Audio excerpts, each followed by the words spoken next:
change the name of the sucker. All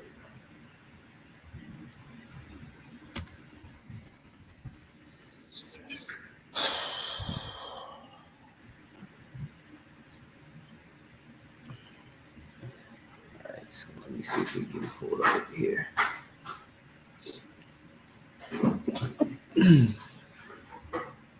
Should be on. Okay. If the Biden administration understands the mistakes that were made and the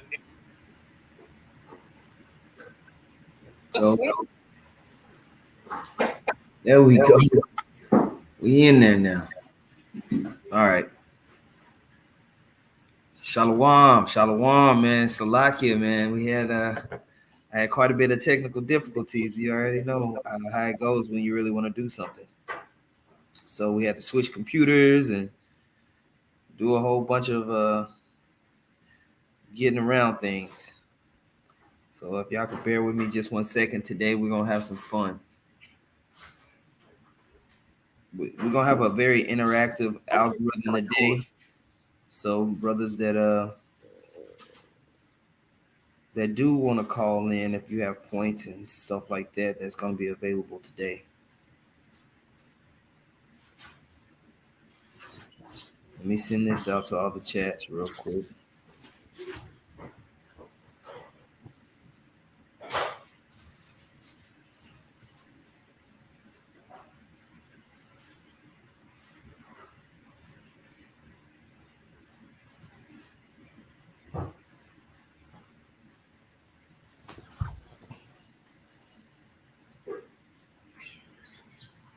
Yes.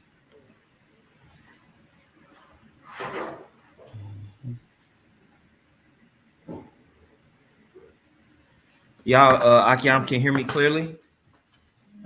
Y'all let me know if y'all can hear me clearly. Man, first off, I want to say call halal Yahweh, Ba'ashem Yahweh Shai, Ba'ashem Akwadash. Send double honors to the apostles and the elders of Great Millstone. Much peace, love, and salutations to you, Akim, out there pushing the word of sincerity and truth. Ariala, and y'all can see how the brother require you Kwam from the London camp here. And I know it's been a minute since we've done one of these. This is going to be a algorithm special.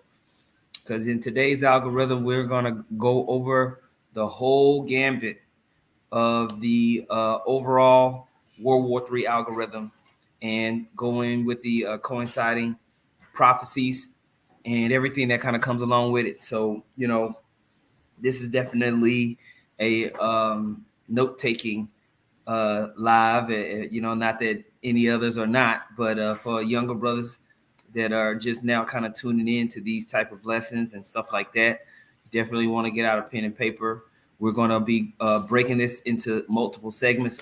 As a matter of fact, there's going to be 4 different segments that we're going to go in on today, and we're going to talk about a whole gambit of things. Start off with the beast system and what that is, its major components of how rulerships work in general. When you read in the scriptures, you get a good sense of how empires and rulerships work. And it's no different even in this wicked society. It just so happens that the way that this rulership is going down is on the side of wickedness. And so, but the way of managing money, managing trade agreements, military might, all of that ain't nothing new under the sun. So that's one of the first things we're going to touch in on. And then we're going to flow all the way up into the back end of the book of Revelation and go through what we see in reality and what we see in our day-to-day life and how it ties into biblical prophecy, piece by piece by piece. So definitely this is going to be a show that runs. And so, get your popcorn or whatever. Did you have any opening statements that you wanted to go in on, Required Corn? No. You could just we can get right into it. We can get right into it. Okay. So what I want to open up with is, sorry, man, I'm using another computer, so I'm having to learn how to move a little bit.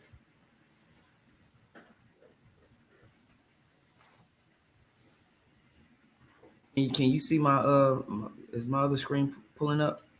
No. Okay.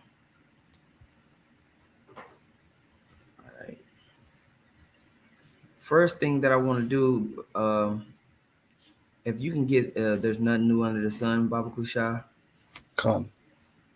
and then I'm going to share the screen.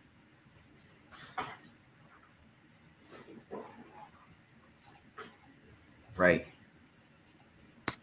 And shalom to everybody that's tuning in, man.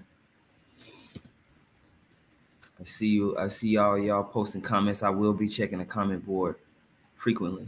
Right. And so looking at this page right here, it's the you see where it says algorithm. Okay. And it says in mathematics and computer science, an algorithm is a finite sequence of well-defined computer implementable instructions, typically to solve a class of specific problems or perform a computation.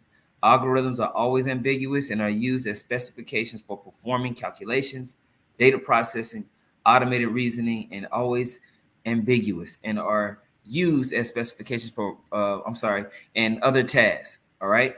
So the reason why we use this word algorithm is because what the Most High has done is he's in his overarching grand mind, he's the author of everything that's happening in the universe. And so all the events that we see happening across the world, they may seem like independent random events, but they're actually very specific to what the Most High wants to happen in the end times. And we know that all things are happening and leading these kingdoms into what's called the war of Armageddon in the Bible. And that's why we see nations building up the military so rapidly right now. And that's why when you look at the economic and political infrastructure of everything, fighting and revolutions and wars about to happen. Even with the systems that you see coming in and around the jab, all of these regulatory moves are built around the mark of the beast that's getting ready to be brought out here, and also for the nations to kind of go to war with themselves, with people fighting for their own independent rights and everything like that. All of this is a piece of the Most High's algorithm. That's why we use this word algorithm, because it's all these different computations or equations used to come in for one finite goal. And it's going to lead to World War III, but it's also going to lead to a whole new world being ushered in, what the Bible calls the kingdom of heaven. Okay, the kingdom of heaven on earth is what's going to come out of the ashes of this great war of Armageddon. Okay, where the Israelites are ruling and peace is basically brought on earth. Okay, did you got that? You have the scripture out? Yeah, can I quickly get a scripture before that? Absolutely. I just wanted to get Daniel's the 4th chapter and the 17th verse. Please do, sir. It says, "This matter is by the decree of the watchers, and the demand by the word of the holy ones, to the intent that the living may know that the Most High ruleth in the kingdom of men, and giveth it to whomsoever he will, and setteth up over it the basis of men." And the background for that scripture was, Nebuchadnezzar, the Most High set him up to basically conquer a large area of the earth, and he became proud. And then so the Lord basically let him know that he was going to eat grass like a beast, and that actually happened to him. And that was to prove that everything happens according to the word of the Heavenly Father. When nations rise and they fall, all the different circumstances that happen. Because if you go back in history and you watch these programs, they'll tell you all the different things that happened that led to the rise and the fall. Well, you have to understand that every minute detail is part of the Lord's algorithm. Mm-hmm. Ultimately, the Most High is the one that's controlling the minds of men and controlling the weather and everything that happens to bring about His goal and His end. That's right. That's right. But I'll get the precept that you asked for. Is Ecclesiastes 1:9. The thing that have been, it is that which shall be, and that which is done is that which shall be done. Mm-hmm. And there is no new thing under the sun. Right. So the Most High has been raising up kingdoms, having kingdoms fall for millennia. Thousands of years, these processes have been happening. And right now we see we're seeing a empire at its pinnacle being prepared to be taken down. All right. But we can look into the ancient kingdoms and put pieces together to see there was a progression of the downfall of those same kingdoms that's similar to what's happening to today, with the fights among the people, with the diluting of the currency, with the stretching out of the military. All of these type of things have happened before, and so we want to open up kind of talking about these things. One of the scriptures that's on the comment board right now that's really good, the brother, the kingdom is within, put Second Ezra 4:37. By measure have he measured the times, and by number hath he numbered the times, and he doth not move nor stir them until the said measure is fulfilled. So the Most High's got this thing measured out. It's just like if you cooking a dish, if you're doing fine dining, everything's measured out perfectly. You got to have the perfect amount of salt, a perfect amount of paprika and pepper, garlic. You got to stir it at the right time. You got to put it at the right type of temperature and heat. Everything's got to be measured out. And so the Most High is cooking the prophecies right now. All right, everything's being measured out in the perfect type of way. All right. An example of that is when you go back to the Greek Empire, we know, pursuing to the prophecies that Daniel broke down, that the Greeks were gonna take out the Persians. Mm-hmm. That was prophecy. Now you go into history, Macedonia was actually a vassal state of Persia, and there's a whole long history of the relationship between Persia and Macedonia. And then so when you read in the scriptures, going way back to the time of Haman, they were trying to take down the Persians from within back then. But if you notice in the spirit, it didn't happen. No, it didn't happen until way further in the future, when the Lord said, okay, now it's time. And that's how you had what's his name, Alexander the freak. He was raised up to fulfill the will of the Most High. So but it was set up from way back, like for it to happen, and it's always the case, That's right. That's right.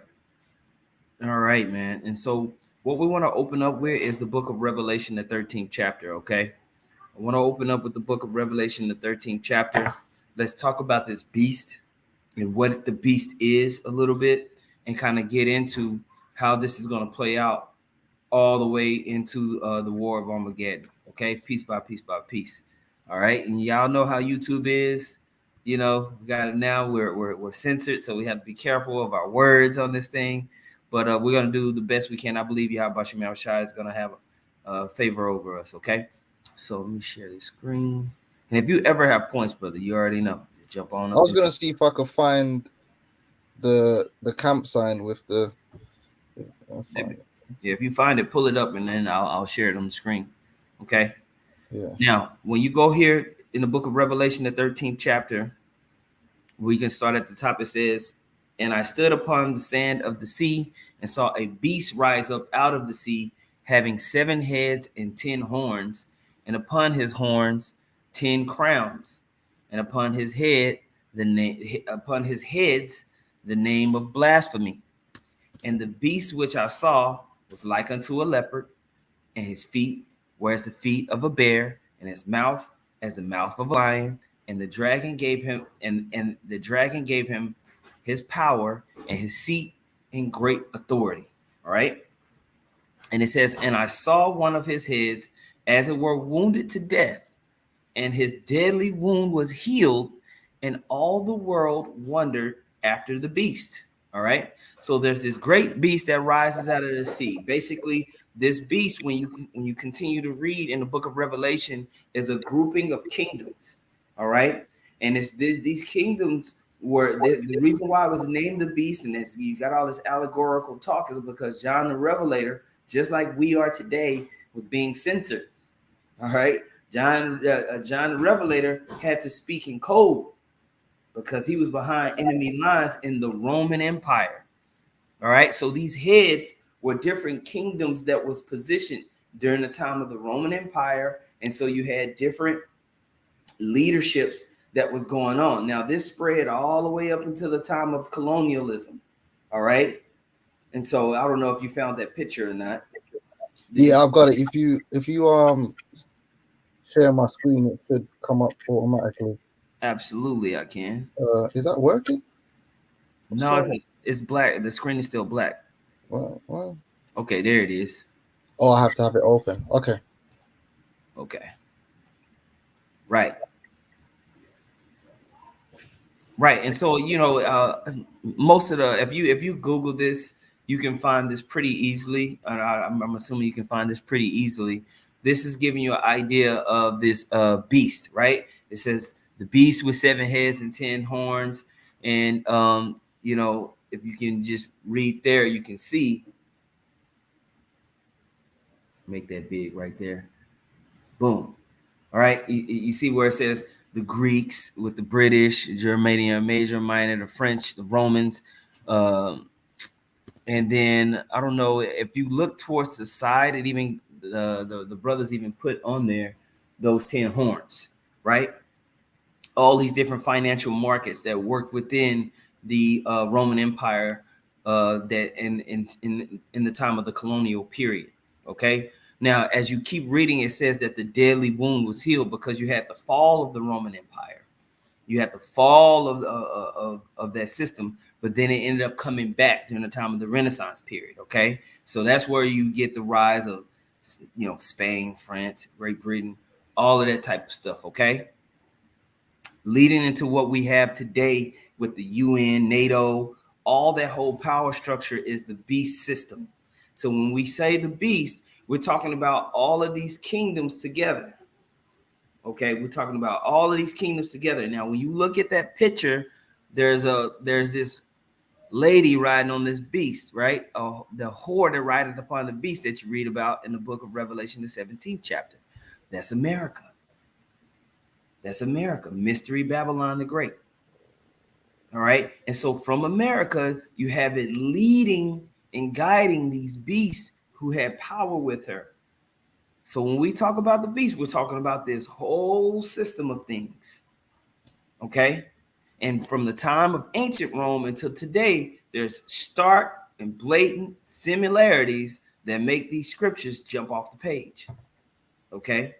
Now, I know you had an article that you wanted to touch in on, and we can kind of read into it, because when you go back into the book of Revelation, the 13th chapter, it says they wondered after the beast. Okay. They wondered after the beast because this beast was able to do great things in the world. All right. Great accomplishments. Let me see. It says in verse 4, it says, and they worshiped the dragon which gave power unto the beast. Right. That dragon is that Roman Empire, that image of Rome. Right. And they worshiped the beast, saying, who is like unto the beast, who is able to make war with him? And there was given unto him a mouth speaking great things and blasphemies, and power was given unto him to continue 40 and 2 months. And he opened his mouth in blasphemy against the Most High, to blaspheme his name and his tabernacle and them that dwell in heaven. All right. And so we see this continually within the Roman Empire and even up to this day, blaspheming the image of the Heavenly Father, blaspheming the apple of the Most High's eye, the Israelites, the tabernacle, the people, the whole imagery of righteousness is being blasphemed in this kingdom. Okay, everything idol worship is littered all throughout the beast system. When you go throughout Europe, when you go through really the whole world, okay, this place has been completely and utterly wicked towards the righteousness of Yahweh Bahashem Yahweh Shai. So destruction is being determined for this place. Did you have any points out? I've got the article. I'm not sure if you wanted to quickly break down the prophecy regarding the formation of America through defeating three of the horns. Sure. I think that's in Daniel's 7th chapter. Mm-hmm.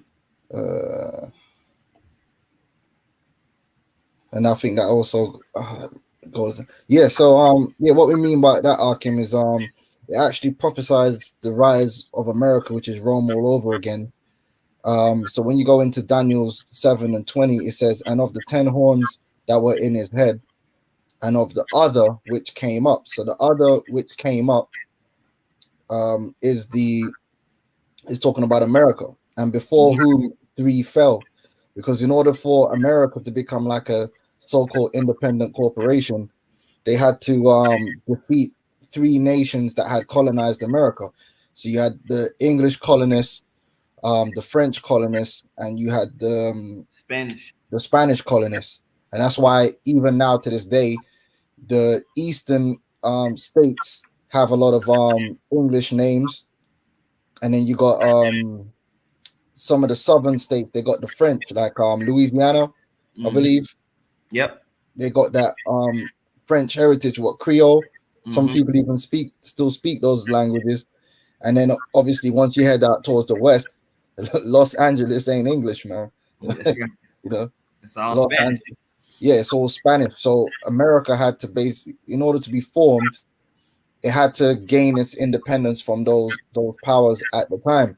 And then to go into a little bit more detail, when you go into Revelations, it tells you that's how you know the English variant. That's what we call it. The English variant. The English variant would be the dominant variant, and that's why America speaks English, and that's why Britain geopolitically has had this what they call a special relationship with America, even though it was the French that helped America so-called gain its independence from Britain. Britain and America still had this special relationship. So, the president will come chill chill with the prime minister and vice versa, and they're all buddy. Let me get that scripture real quick. Keep speaking, Ak. I gotta go grab something real quick. Yeah. I'm gonna get so all this geopolitics and these movements and nations, it was all prophesied. Let me just get that up real quick, and hopefully we're gonna go into a lot of things that led to America in this position. Revelation 17. So if we get 17.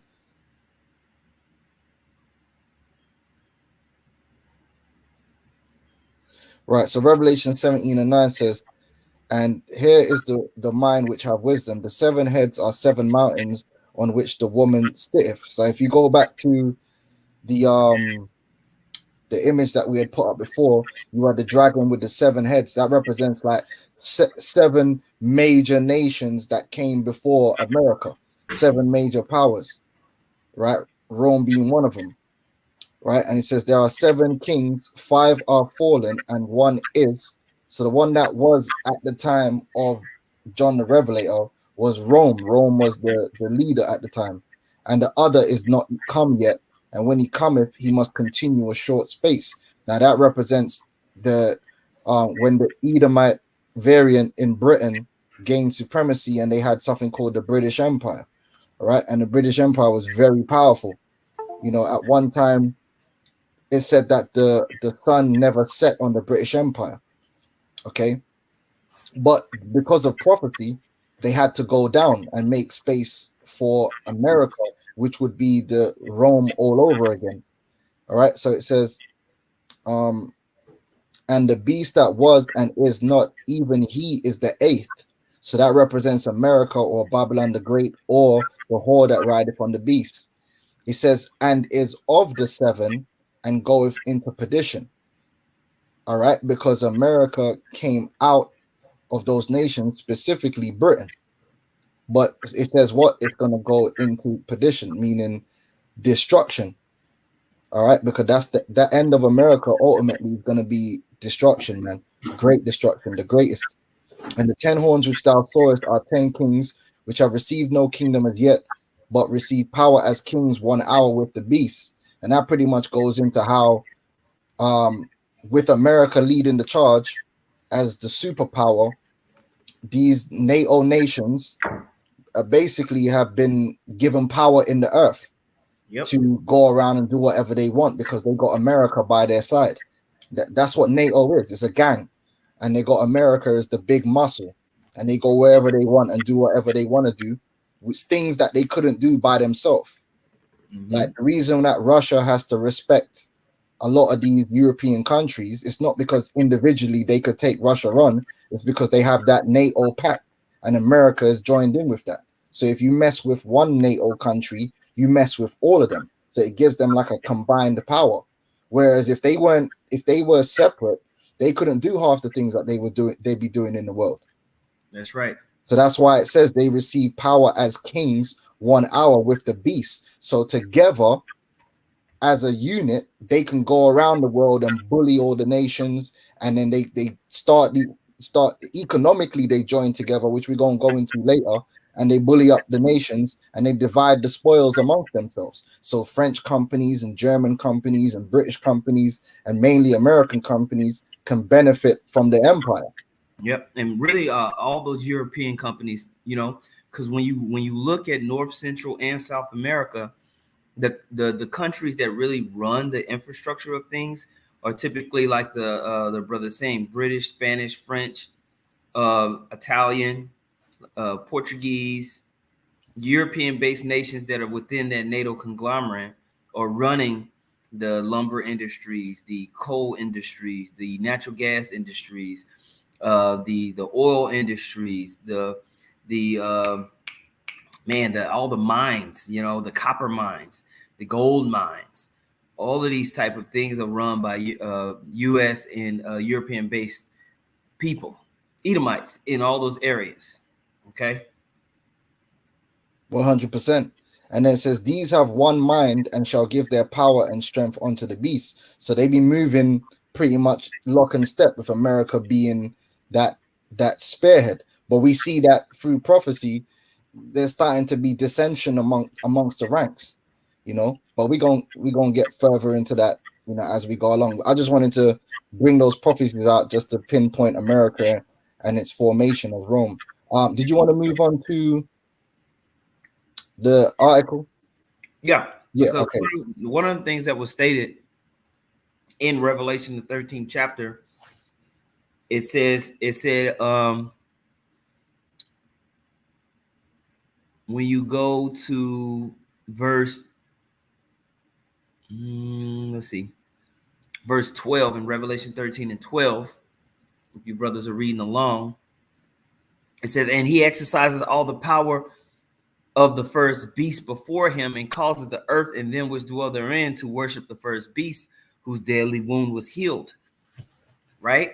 And so when you read in this, we talk about the fall, the fall of that Roman Empire, right, and its rise back during the time of the Renaissance period.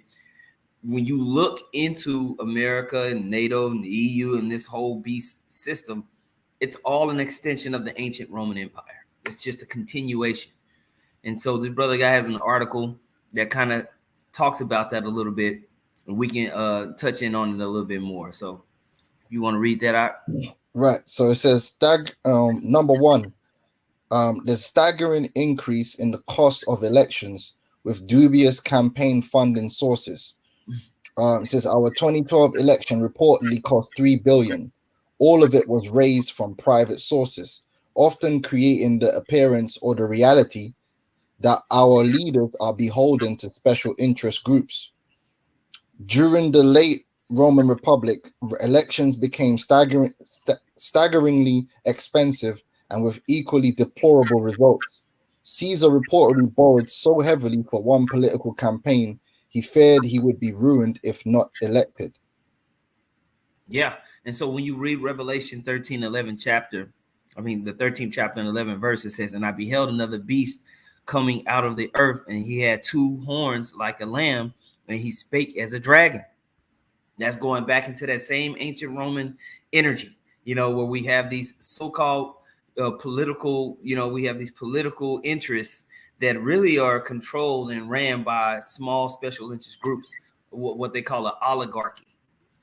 Okay, that's really what's running things in the backdrop, man. The small elite fund all the politicians that you see running around. So there's this illusion of choice, but really it's controlled by the dollar on the back end. I got, sorry. You got it, bro. Yeah, I got two quick precepts on that. Absolutely. Sorry, you said something? No, I said you got it. Yeah, Job 15:34, it says, "For the congregation of hypocrites shall be desolate." And that pretty much goes into Esau's political system. They're actors. And like that's how it was in Rome. You know, they know how to put forward. It's all about gaining. The whole point of a politician is about gaining popularity, right? But you gain the popularity not by being truthful, but by doing whatever it is it takes to gain that popularity. It's a game. And then so once you get that popularity, you have the power. You can do whatever you want to do for your own interests or whoever's paying you off. These politicians are all hypocrites. They won't necessarily say what they believe. They say what's necessary, Yeah. right? And they show you. There's a comedy. What was it? There's a comedy they made called The Candidate, and they pretty much showed you that the guy only got he got the golden retriever dog because they did a little survey and people liked the idea of the president having a Labrador. So he got a Labrador. Yeah.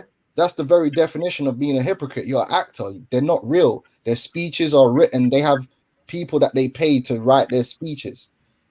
You know, it's all fake. That's why the scriptures speak about the congregation of the hypocrites. They're actors. They're playing a role. You know, it says, "For the congregation of the hypocrites shall be desolate, and the fire shall and fire shall consume the tabernacles of bribery," because that's another thing. They don't judge for the people. They judge based upon who's paying them. You know, they're all bought and paid for at the end of the day. And that's the way of the American system, and that's the way of Rome. But on the surface, they'll make it look like, you know, this is what they believe in, and they're for the people, we the people. That's how it was in Rome. Oh, everything's for Rome. It wasn't for Rome. It was for the elite. And that's why, as we're going to get into, you started having, as Rome went along, that disconnect between the Roman elite and the rest of the people, because the everyday Roman citizens became more and more disenfranchised. And then that's why they had to have the bread and circus and all that. That's right.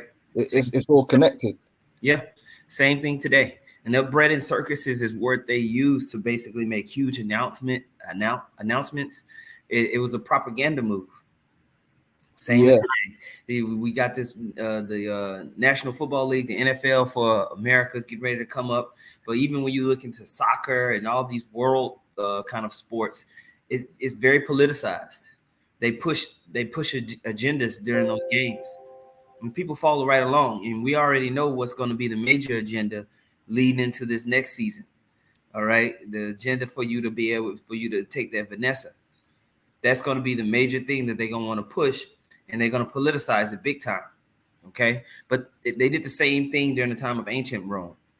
You know, and you see it in some of the movies where, you know, before the gladiatorial events, the leader of that certain region, or even Caesar, might even pop up every now and then, and they would make some big glorious announcement for the people, right? And so it's the same thing with the bread and circuses today. You want to continue on that article? If you have I was gonna make. I haven't got the actual article. I've lost it. But one of the things they say about ancient Rome was, even though it was set up to be a system that was meant to be balanced, so it represented the rich and the poor. So you had the patricians and you had the plebeians. It said ultimately the laws always favored the rich, and that's America. Yeah. The laws always favor the rich. So even when you hear one of these politicians, usually it's a politician that's on the so-called left, they'll come out and talk about taxing the rich. When they talk about taxing the rich, when they actually pass the taxation laws, what you'll find out is that those taxes don't affect the billionaires. It affects the middle class. Yeah. You know? So then people, the working class think they've done something, but they haven't done anything. They've just taxed the middle class. But the guys like Elon Musk and these guys and the other elites, they won't ever be affected by taxation laws. Why? Because they paid for these politicians to get into power. You know? But anyway, point 2, politics as the road to personal wealth. It says during the late Roman Republic period, one of the main roads to wealth was holding public office and exploiting such positions to accumulate personal wealth. Mm. Yeah, and again, that's what's happening. That if you're a businessman, you know that if you go into politics, you can become more rich. And I think that even if I'm, correct me if I'm wrong, but insider trading is not illegal in the as a politician, is it? Well, I figured it was illegal. I think there's a thing where they can make investments based upon laws that they know are going to be passed, and they're exempt. I'm pretty sure they're exempt from that. Well, that makes sense that they would create that type of a loophole. I'm pretty sure that they're exempt, so it doesn't apply to them. So that's one thing. Um, as Lissig notes, congressmen, senators, and their staff leverage their government service to move to private sector positions that pay 3 to 10 times their government compensation. Given this financial arrangement, their focus is therefore not so much on the people who sent them to Washington, their focus instead on those who will make them rich. Look at that. I'll be right back. I just gotta grab the door. Yeah.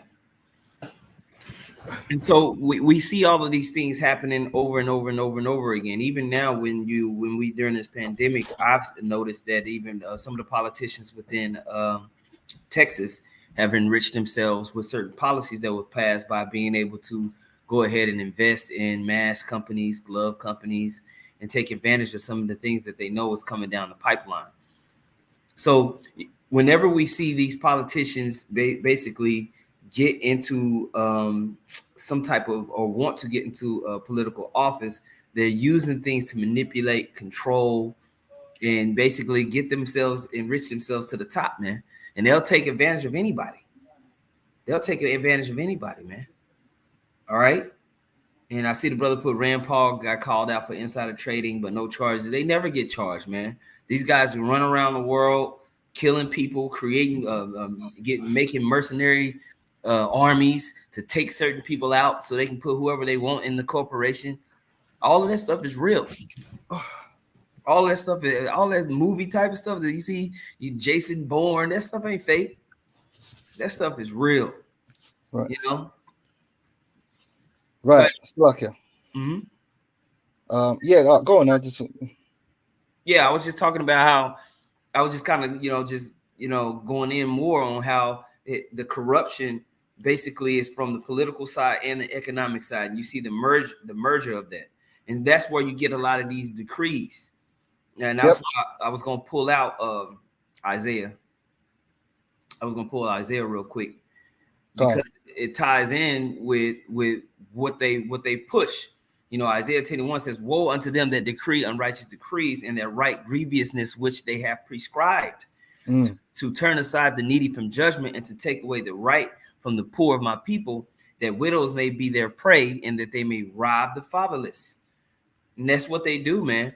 Because the political system is tied with them trying to get that economic gain, they push out here unrighteous decrees. And they take advantage of, especially you so-called Negroes, Latinos, and Native Americans all across the world. You're at the bottom rung of their agenda that they want to forward. Okay, that's right. And if I can bring it, that's just an example of how we are not to rule. When the Lord set you up as a leader among your people, obviously there's going to be financial advantages to that, but the purpose of you ruling isn't for financial advantage. It's for you to take care of the people. That's why the scripture says Moses was a humble man, and even Moses said, "Look, I ain't took nothing from you." When what's their names came against him, Korah, was it Korah? No, not Korah. Them 3 cats that came against Moses. Korah, Korah, Nedab or something. But brothers could look it up. But even Moses, I ain't done nothing to these guys, because Moses wasn't ruling for filthy lucre. And then we could bring that into this ministry. There's many scriptures that speak about not desiring filthy lucre, right? Ruling, seeking a position because it's for your own personal monetary gain. What's this? Titus 1:7. For a bishop must be blameless as the steward of God, not self-willed, not soon angry, not given to wine, no striker, not given to filthy lucre. Right? That's right. Basically a sellout. Right? And we see that happening among our people to this day, that Roman way. Like you got certain cats sold out for that 501c3. And well, we see the latest, these dudes are juiced up. And why is that? It's for filthy lucre. Mm-hmm. You know, selling their own people down the river because they want to get that money. Yes, sir. First Peter's 5:2, feed the flock of God which is among you, taking the oversight thereof, not by constraint, but willingly, not for filthy lucre, but of a ready mind. So in the Roman system, these people that are going into the annals of power and are basically becoming judges among the people and nobles among the people, they're not doing it for the sake of the people, they're doing it for the sake of their bank account. Yeah. You know, and that's wicked, and that's why you get all this wickedness and this corruption. You know, Micah 3:11, the heads thereof judge for reward, and the priests thereof teach for hire, and the prophets thereof divine for money. Yet they will lean upon the Lord and say, it is not the Lord among us, none evil can come upon us. So that just relates it back to how we're not supposed to be like that, man. Hypocrites and bribe takers, man,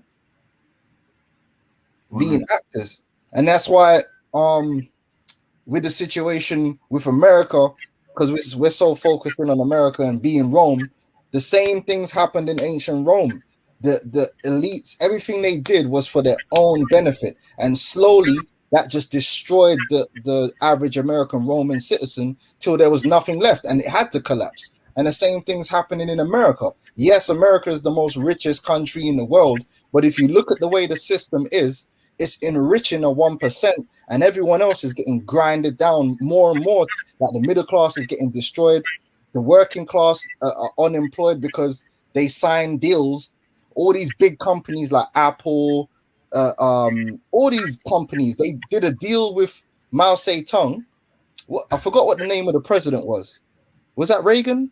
Who is it? Nixon? One of them cats. They did a deal with Mao Zedong to open up China to the world, and that's when they started outsourcing the manufacturing to China. And when you start outsourcing the manufacturing, that's why you got huge areas in America now that are disenfranchised. And that's why those are the same areas that Trump went to and said, you know what, I'm going to bring manufacturing back. Because them politicians, they sold them out. They moved all the factories to Mexico and China. But that's the way of Rome. They didn't care about the average Roman citizen. They only care about the fact that the shareholders in these big companies will make higher profits if the factories are somewhere in China paying someone 2 cents an hour. Pennies to make the Nikes. Yeah. And you know, I had pulled up James 5, where it talks about your riches are corrupted, your garments are moth eaten, in James 5:2. Your gold and silver is cankered, and the rust of them shall be a witness against you, and shall eat your flesh as it were fire. Ye have heaped treasure together for the last days. You know, these guys have basically gone across the world and consolidated all the wealth. And you read about that in the book of Job, the 20th chapter. How they just heaped on themselves through political policy, through coming in, being corrupt, taking people down or whatever. They've taken all the resources of the earth, man. Okay? Which is all of this stuff is a part of the Ww3 algorithm. Okay. Yep, it's all leading to it. It's all played a part. All this corruption they've done. Well, China wouldn't be in the position it's in now if they didn't. That's right. But yeah, right. Let's keep it moving. I'm gonna play this clip real quick. Kind of leads into that, and then we can go. You're gonna go into part 3. Yeah, the continuous war. Yeah, we'll go into that. I want to play this clip real quick because it kind of highlights a little bit of the political stuff with the, from and there's also a video. If bros go to my page on Faith-Based Israelite, GMS Faith-Based Israelite, we did even more. We went in on this. I'm trying to get the name of it. The name of the video is Revelation 13, NATO, EU, Rome is back. It's a video that we did some years back, me and Elder Yashwamba, but I did some editing with it. It's got a clip on there from Apostle Ramlab, and it really breaks things down even more. Okay. But what I want to do right now is simply highlight this video. Now, this is a 10-part series. It's a really good series. It's called The Hidden Secrets of Money by Mike Maloney. I know many of you brothers have probably been in on that. And as you can see, even on this tab, it goes into the bread and circus part that we kind of mentioned earlier. But the opening of this really highlights a lot of what we've been talking about. So I'm going to play this clip. Alarming precipice. But would it surprise you to learn that the events of today are nothing new? Give me the next few minutes, and I'll show you that there are cycles to history that can not only allow you to see the future, but to make preparations for the very predictable outcomes. You're about to discover that huge financial gyrations, inflation, loss of personal freedom, and out-of-control government are all things that we have been warned about for centuries and are the direct consequences of the monetary system itself. In fact, most world history is determined by monetary history. So what lessons can we take from the past to help us navigate the perfect economic storm that awaits us?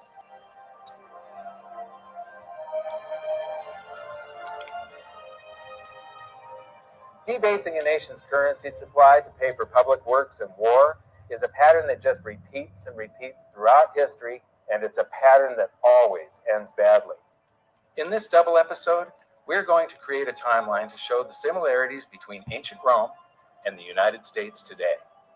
Just like the USA, Rome started out as a republic after overthrowing a monarchy. So let's begin with their early economy in around 500 BC.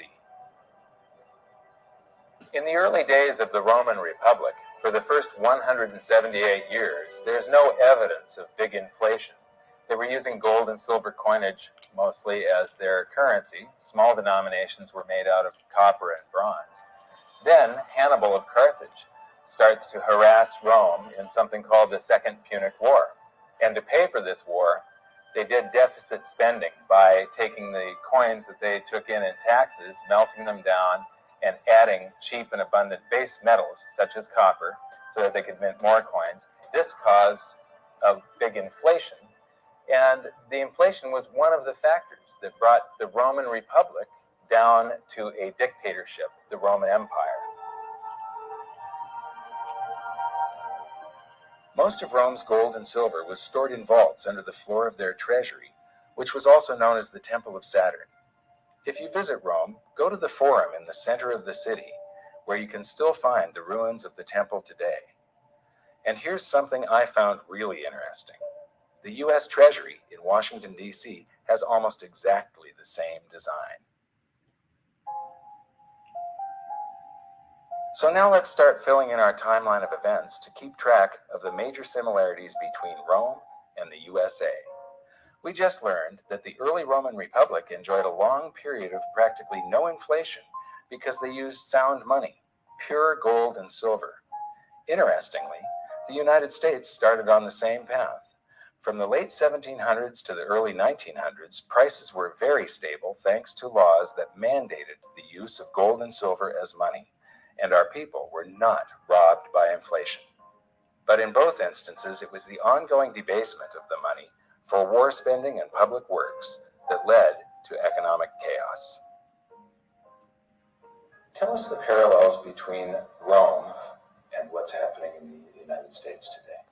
Well, they're obviously two very different societies, but there are some broad parallels. Rome was a republic. They made sure they had two people each year who were the rulers, the consuls. They always changed because the Romans were worried. They'd had a monarchy before. And that's that right there is those two little horns that we talked about in Revelation, the 13th chapter. You see how it's the same system, man. It's the same system, the ancient Roman system. This is that dragon. It's the same thing when you're reading about that in Revelation 13, okay? Very unpopular. They overthrew it, so they didn't want anyone getting too many powers. What did in Rome? No surprise, excessive taxation and debasing the money. And I believe right there, the brother Vengeance of his temple put 2 Maccabees 6:2, and to pollute also the temple in Jerusalem and to call it the temple of Jupiter Olympus, and in the Gerizim, the Jupiter, the defender of strangers, as they did the desire that dwelt, as they did desire that dwelt in the place. That Jupiter, I believe, is the same as Saturn, if I'm remembering correctly. It's the same thing. One is the Roman form and one is the Greek form.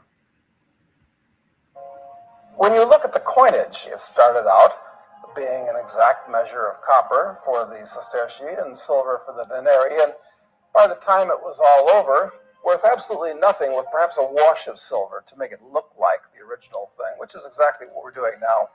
So these patterns repeat themselves. They always repeat themselves.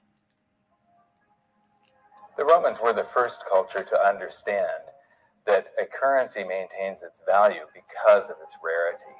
Julius Paulus once said, "This device, being officially promulgated, circulates and maintains its purchasing power not so much from its substance as from its quantity." Even still, the Romans never stopped churning out more currency, just like the USA today and the ancient Greeks before them. But in their race to debase, the Romans came up with some new twists of their own. The first of these twists was coin clipping. Whenever a Roman would enter a government building, they'd simply clip the edge off of their gold or silver coin. They would save up all of those clippings, melt them down, and mint more coins, expanding the currency supply. And when that wasn't enough, they developed the art of revaluation, where you just take a coin and you stamp a new value on it. You got 100.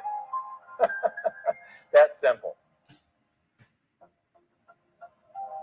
The move away from precious metals to something less than. Boom. And so you brothers can pull this up and go watch the Hidden Secrets of Money. I just wanted to kind of pull that up to kind of highlight the similarities between ancient Roman system of politics and finance. It's the same as the American or the this whole beast system, system of politics and finance. All the same stuff all over again. Just like the elder Yashawamba put inflation on there, we seeing the same type of inflation. You got quantitative easing. They're sending out all these stimulus checks. All of that stuff is hyperinflating or showing you how this money is not worth anything. They can just print more and more and more and more and more. Same thing was happening during the time of ancient Rome. Okay, the brother Jim is contrition is key. Hey, Shalom, Mike, I need to hit you up, bro.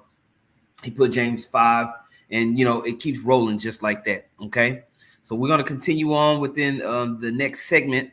I want the brother Require Quam to go ahead and start and continue to read from the section that he had.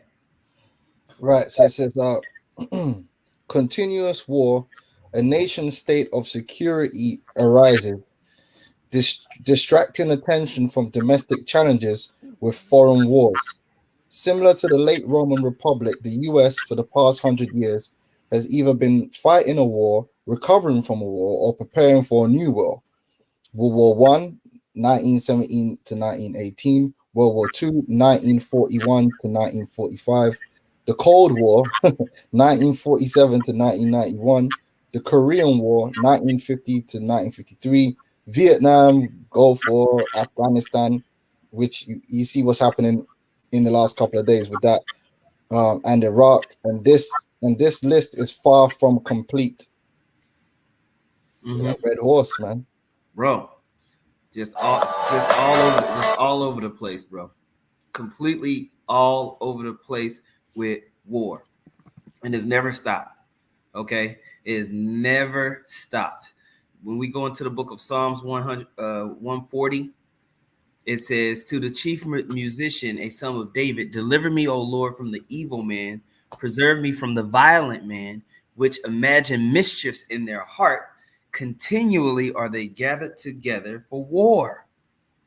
They have sharpened their tongues like a serpent. Adder's poison is under their lips. Selah. All right. It says, keep me, O Lord, from the hands of the wicked. Preserve me from the violent man who have purpose to overthrow my goings. All right. And so it's just like the brother is reading here, same as it during the time of the ancient Roman Empire. It's just an expansion and continual process of taking people down, putting up proxy leaders or what's called tyrants, and just continuing that process over and over and over again. Do you have something that you want to bring out? Yeah, I wanted to Revelation 6:4. And there went out another horse that was red, and power was given to him that sat thereon to take peace from the earth, and that they should kill one another. And there was given unto him a great sword. Boom.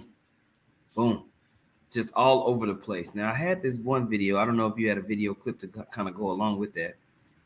I got one more preset I wanted to bring up before you do that. Absolutely. This is the book of Hosea 12:7. It says, he is a merchant. The balances of deceit are in his hand. He loveth to oppress. That's one I wanted to bring up from before going into this man's money system. But yes, go on up. This clip right here. I believe this is the one. Country on earth in 2021 wasn't the United States, but rather Spain. And instead of setting up military bases just in their own country, they also set up bases all around the world. Lots of those bases are in former colonies, but also there's a bunch in the United States. Just imagine this. You zoom into Fayetteville, North Carolina, and you see a huge military base.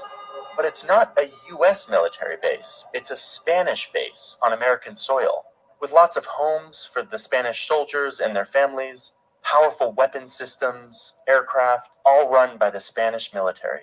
Go inside of one of these bases and it's all Spanish restaurants. Americans can't come in here unless they work for the Spanish government. And then imagine 100 more of these, all throughout the United States on American soil, and hundreds of more throughout the world. Or shift the scenario a little bit. What if it was a country that wasn't our ally? A country like China? What if they had military bases, not in the US, but right up close to our border? Powerful weapon systems right off our shores in islands in the Caribbean. If you're an American, you have to imagine what that would feel like. If you're not an American, it's likely you already kind of know what this feels like. The United States has an extensive network of military bases outside of our borders. Hundreds of bases. I've been fascinated for a very long time about understanding these US foreign bases abroad, but I've never actually taken the time to accurately map them. So let's do it. Let's map every single US military base around the world. It turns out that's a huge task. This is the story of a man in the United States Army who made this project possible. Esau is an absolute madman. Okay? He's a madman. And of man's never ceasing quest for knowledge.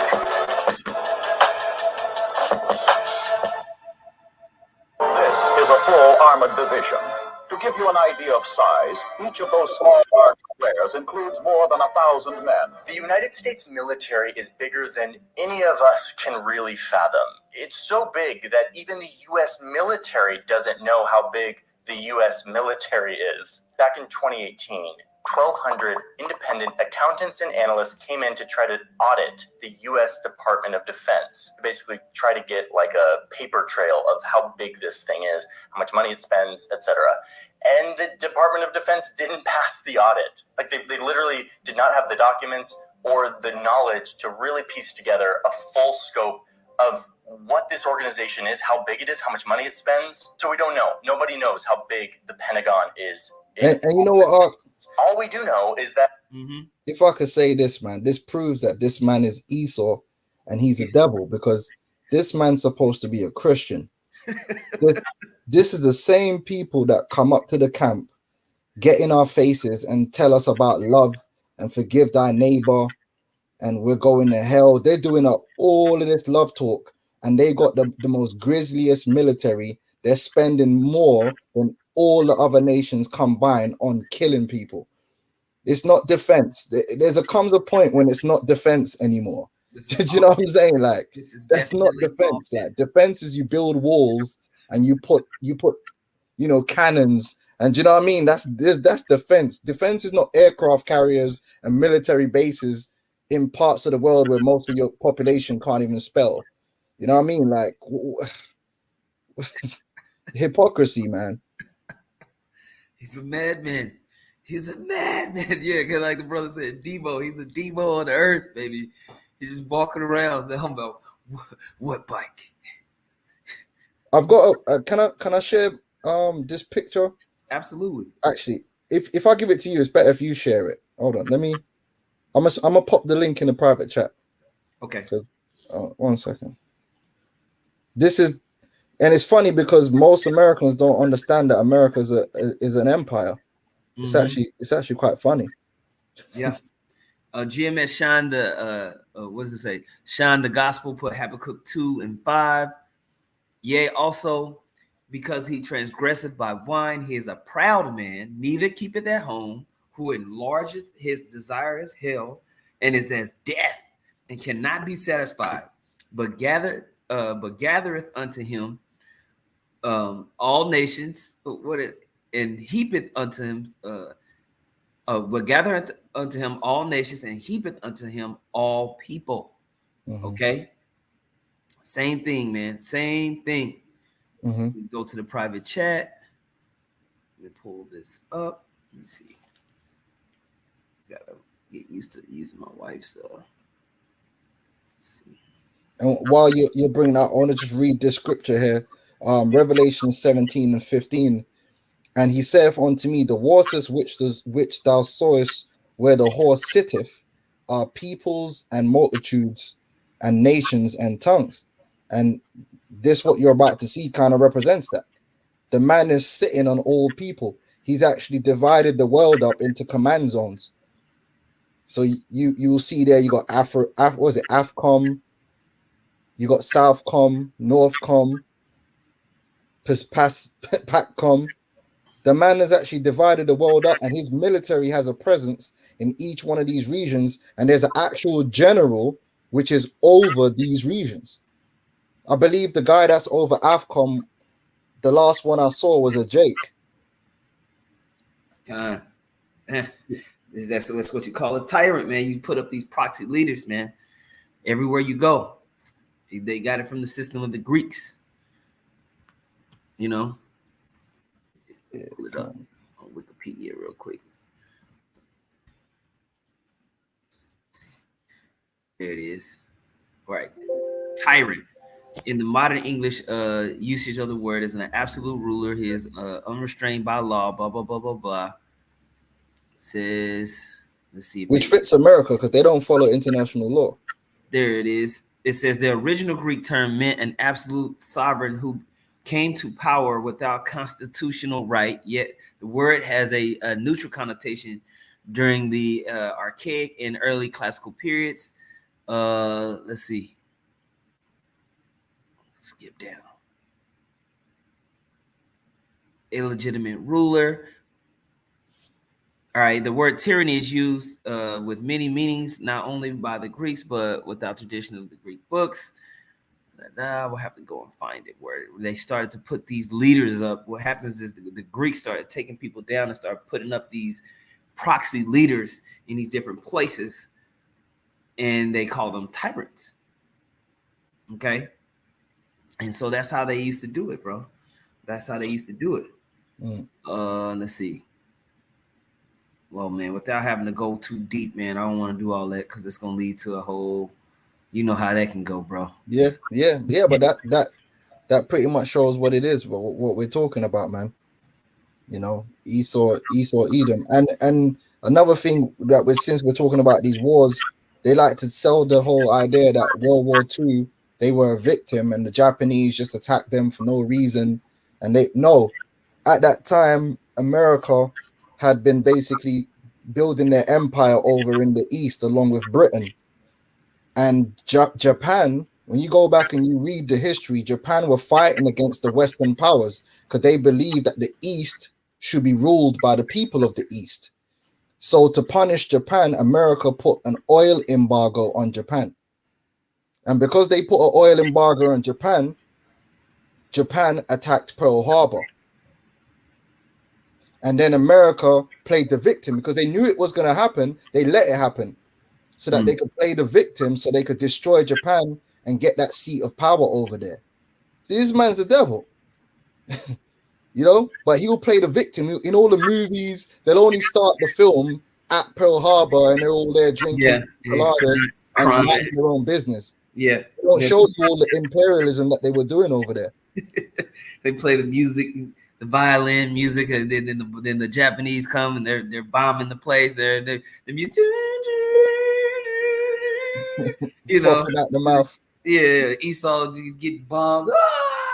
You know, we you know, try to make it seem so classic. They don't tell you all the schemes and plots in the background that led to the Japanese strike. You know. So, anyway, I'm gonna play a little bit more of this clip if you don't mind. Yeah, come. Just to highlight the demonic nature, and it's nothing new under the sun, man. Esau's been doing this. They did it during the time of the Greeks. They did it during the time of the Romans. Okay, and now look at the world. Military bases all over the world, man. And this Edomite's freaked out by it, man. How do you trust these people? Look at him. Ask to Zayak. Yeah. You know, it's ridiculous. Objectively, it is one of the, if not the largest and most powerful organization on the planet and in the history of humanity. I mean, if you have a organization that's more powerful than the Department of Defense in the history of humans, like, let me know. I want to know about it. But as far as I can tell, there's nothing bigger and more powerful than the United States military in 20. Now, we did a video. How long ago was this? Like 5 years ago, where we went into that one website that mapped out the size of the United States military compared to all the other militaries. Ridiculous. It's absolutely insane. That's why the scripture says, "Who shall make war with the beast?" Because make no mistake, man, the American military is a bad boy. They got the real weaponry. That's why the scripture says the Lord is going to deliver us. David said he delivered me from an enemy, which is they were too strong for me. And that's that's why the Lord is going to have to come and handle the business and break the great teeth out of his mouth, because this man's military is iron. That's right. It's not a joke. That's right. That's why they don't respect you, Jake, because Jake ain't got no military. I'll beat your ass. I'll blow you up. You know, the United States military definitely, you know, is the Roman Empire was described as iron in the book of Daniel, the 2nd chapter. You know, and then, you know, through the Spirit, last Friday, one of the guys that was out there asking questions, he was asking about, you know, being mingled, you know, the miry clay, you know, and what that meant. And basically, because this military spread itself out and they got all these puppet leaders in all these different countries and nations, they mingled themselves with the seed of men. But there's still that military might is that iron, okay, that says, hey, if you step up against the what we're pushing, we will blow you up. And that's why you read in Revelation, the 13th chapter, again, they had the power to send fire on the earth, man. Okay. Yeah, because you're talking about that's just America. But then you add the rest of the NATO nations together. That's an A team right there. Yeah. 100%. You know, and I think it was Yugoslavia, right? They first utilized that power, and they did that on purpose because NATO is not supposed to be an offensive. It's not supposed to be an offensive alliance. It's supposed to be defensive, but they've been very offensive, and that's why it's caused a reaction from Russia. Russia's like, hold on, you guys are moving like an empire now. Yep. We got to counterbalance this, and that's why the nations are going to have to come together to even put up some type of military front against the United States. They got a scheme in the background because none of these nations individually can come up against America. It's not even close. The Air Force by itself could wipe out pretty much the whole world. That's how deep the Air Force is. The United States don't have to put no boots on the ground if they really want to wipe you out. They could literally just shoot missiles from thousands of miles away, completely destroy your infrastructure, and then just send some special forces in later on to clean things up. And that's what they've done, you know. But the nations now, they done beat the player shares and the pruning hooks, and we'll get into that later on within this algorithm. I appreciate all you Akiam that are on with us, man. Like we said, this is the algorithm special. We're just flowing with it, man. There's a method to the madness, so to speak. Did you have any other points? No. I'm gonna play a little bit more on this, and then we can go to the next one. Okay. 21. And much of the U.S. military is not actually in the U.S., but is actually outside of our borders, all around the world. This post is somewhere in Germany, overlooking a sector of the Iron Curtain. One of the first things that Joe Biden and his administration did when they came into power a couple of weeks ago down the road was ask for an assessment of how big is our military presence around the whole world? What is our strategy? And what actually does this presence look like? The department will conduct a global force posture review of U.S. military footprint, resources, and strategies. Footprint. I like that. That's like a nice thing. Like, what's our footprint? How big is our footprint around the world? We don't really know. The Pentagon is going to start to try to assess that. So let's help the Pentagon out and try to map every single United States base around the entire world. Let's do it.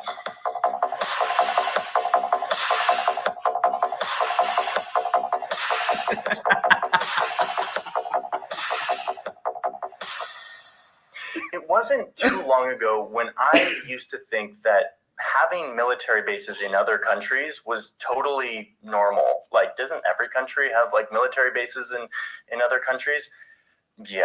Anyway, this was sort of reinforced for me when I was in college. I did an internship at NATO, with the headquarters of NATO, which was in Brussels. To get this job, I had to get a secret security clearance from the US government in order to enter the military base, which was NATO. This was really cool because there was always like people coming through NATO that I got to meet, like my diplomacy hero, Madeleine Albright, who used to be the Secretary of State, or this guy.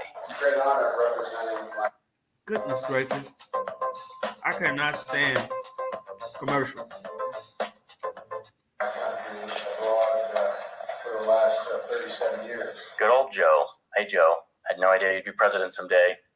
Anyway, the big benefit of having this secret security clearance is that I could go into any military base anywhere. And so on Saturdays, I would drive an hour from Brussels to a little village in the Belgian countryside where a military base had been sort of plopped down in the middle of the Belgian countryside, in between like stone walls and quaint streets and sheep and farming plots. Yeah, it's a little blurry in this map because it's, you know, a military base, and sometimes they blur the satellite imagery. Nothing I can do about it, sorry. And as soon as I entered into the base, went through all the security, and I was in the base, I felt like I had left Belgium and was suddenly entering suburban America. Welcome to the United States. There was a Taco Bell and movie theaters with American movies and all sorts of shops and like yoga studios and like a grocery store that had all of the products that I was very used to, all at the same price as I could get them in the United States, even though they had been flown across the Atlantic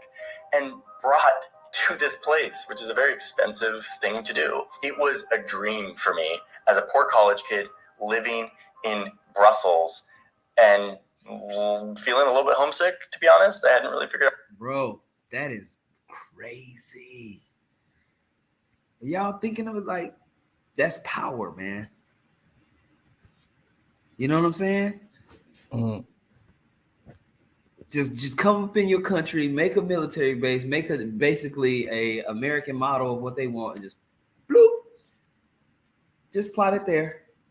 What you gonna do about it? Nothing. Just like the brother said, neither keep it at home. You know, Esau, bro. Like the brother said, that's weird. Yeah, they do the same thing in Japan, and there's constant protests for them to leave because so many of them Japanese girls are getting raped by the American troops. Yeah, and they won't leave. and what Christians. you gonna do about it? Debo.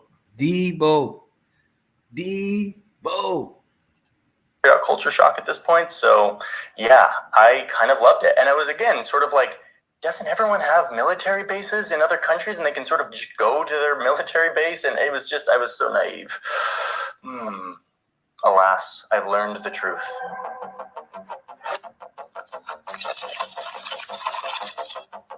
Luckily, I was able to talk to somebody who literally wrote the book on U.S. military bases abroad.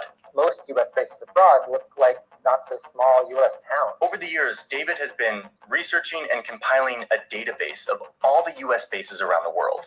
The result is a very detailed audit that hasn't really ever been done to this degree. In fact, a few years ago, the Pentagon's own research arm, the RAND Corp, was doing some research on military bases abroad. And instead of using the Pentagon's list of U.S. military bases abroad, these guys used David's list. Like, they used David. He was like, he's a professor. He's like an anthropologist. He's not like a part of DOD. And yet they're like, this list that he made is actually more authoritative than like the Pentagon's own list. I mean, I'm sort of honored, but it's not a good sign if the Pentagon research arm is using my list and not the Pentagon's own list. So I got a hold of David's list and started wrestling with the data and finding a way to display it on a map so that I could get every single base to show somehow. After a few weeks of doing this, I finally have a map. And that map looks like this.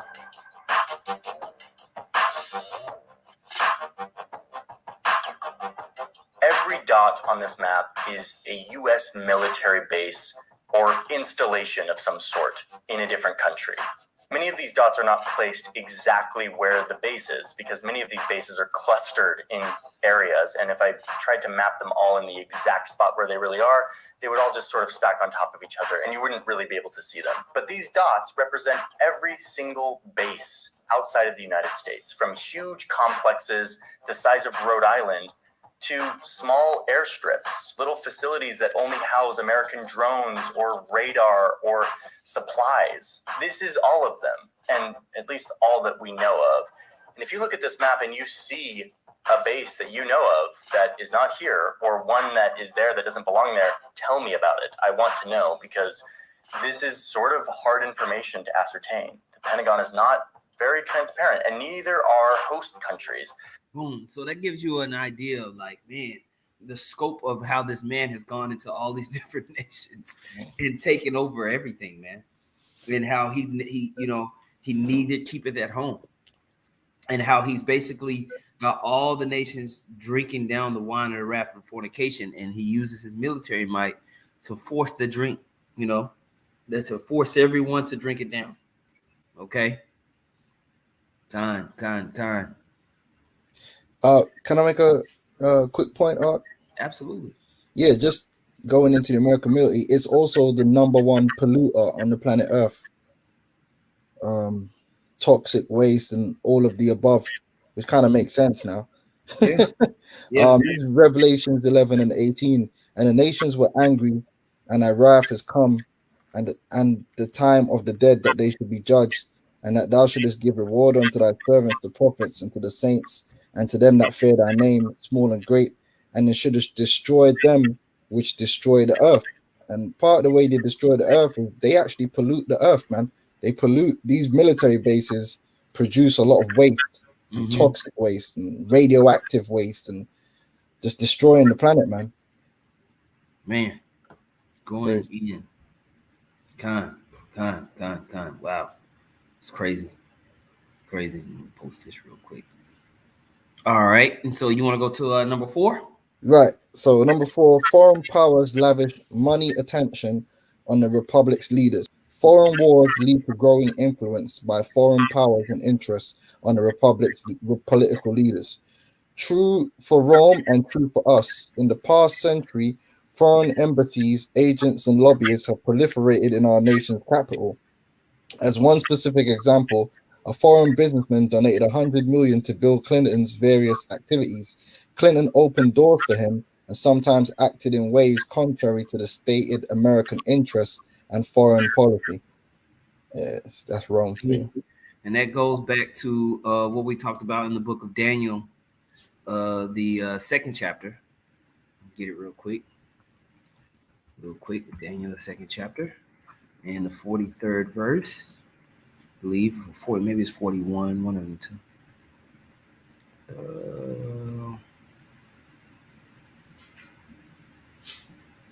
Yeah. Sorry. Am I sharing my screen? No, I'm sharing your screen. Hold on. Yeah, Daniel, the second chapter, verse 41, and it reads, whereas thou sawest the feet and toes, part of potter's clay and part of iron, the kingdom shall be divided, but there shall be in it of the strength of the iron, for as much as thou sawest the iron mixed with miry clay. And as the toes of the feet were part of iron and part of clay, so the kingdom shall be partly strong and partly broken. Whereas thou sawest iron mixed with miry clay, they shall mingle themselves with the seed of men, but they shall not cleave one to another, even as iron is not mixed with clay. So you see the same thing that happened in the ancient Roman Empire we see today, to where you have all these different foreign political factions coming together and mingling themselves. And it creates, even though there's this military strength and promotion, but diplomatically and economically, everybody still really has their own interests that they're looking out for. Okay, and so there's a conflict of interest. That's right. Yep. Did you have any other points on that? You want to go to the next one? We can go to the next one. Okay. This was a good one. Profits made overseas shape the republic's internal policies, and that goes into what I mentioned previously about outsourcing the manufacturing and gutting the working class America. Yeah. That's why everyone's working in has to work for McDonald's now instead of in a factory where they were actually making a little bit of money before. As the fortunes of Rome's aristocracy increasingly derived from foreign lands. Come on, is that not the case? Yeah. These big companies like Apple and all that, you know, Roman policy was shaped to facilitate these fortunes. American billionaires and corporations increasingly influence our inflections. In many cases, they are only nominally American, with interests not aligned with those of the American public. For example, Fox News is part of an international media group, News Corp, with over 30 billion in revenues worldwide. Is Fox News jingoism a product of News Corp non-US interests? So basically, America basically becomes pro anything that benefits the elite and the corporations they own, and not necessarily the American people, so to speak. But that's the way of Rome. 100%. In fact, I think I can couple the immigration, because one of the things that was complained about in ancient Rome a lot was immigration, slaves, because what would happen is, as Rome was conquering all these different nations, I'm gonna try and pull it up and then share it. As Rome was conquering these different nations, they were bringing in all these slaves into Rome. Now you had average Roman citizens that needed jobs, but when you bring in all these slaves, what happens is you make the average Roman citizen unemployed. And again, that goes into why they had to have the bread and circus, because these guys, they were basically destitute. Because where they used to work on the farms of the elite, now the elite were like, I don't need to pay you. I've got slaves from Gaul. And then you can see the same thing happening with the illegal immigrants. They're just slaves. Right. They're low-paid slaves that they could bring in. And that's why the elites don't care about. They act as if they make it a big deal, but trust me, they will never stop illegal immigrants from coming into America because illegal immigrants provide cheap labor. Yep. It's more profitable. They don't care you lost your jobs, or you know. But that's part of Rome. Let me get it real quick. Where is it? Large scale immigration. Let me. How do I share this screen? Hold on. Let me see. I got a. You got another screen? Yeah. I had a tab because it made it easier to move about. Let me find the tab. Yeah. Which one was it? Is it this one? Yeah. I'm gonna read a scripture real quick while you pulling it up. Huh. When you go to Job 20 and Job 20:22, it says, "In the fullness of his sufficiency, he shall be in straits. Every hand of the wicked shall come upon him."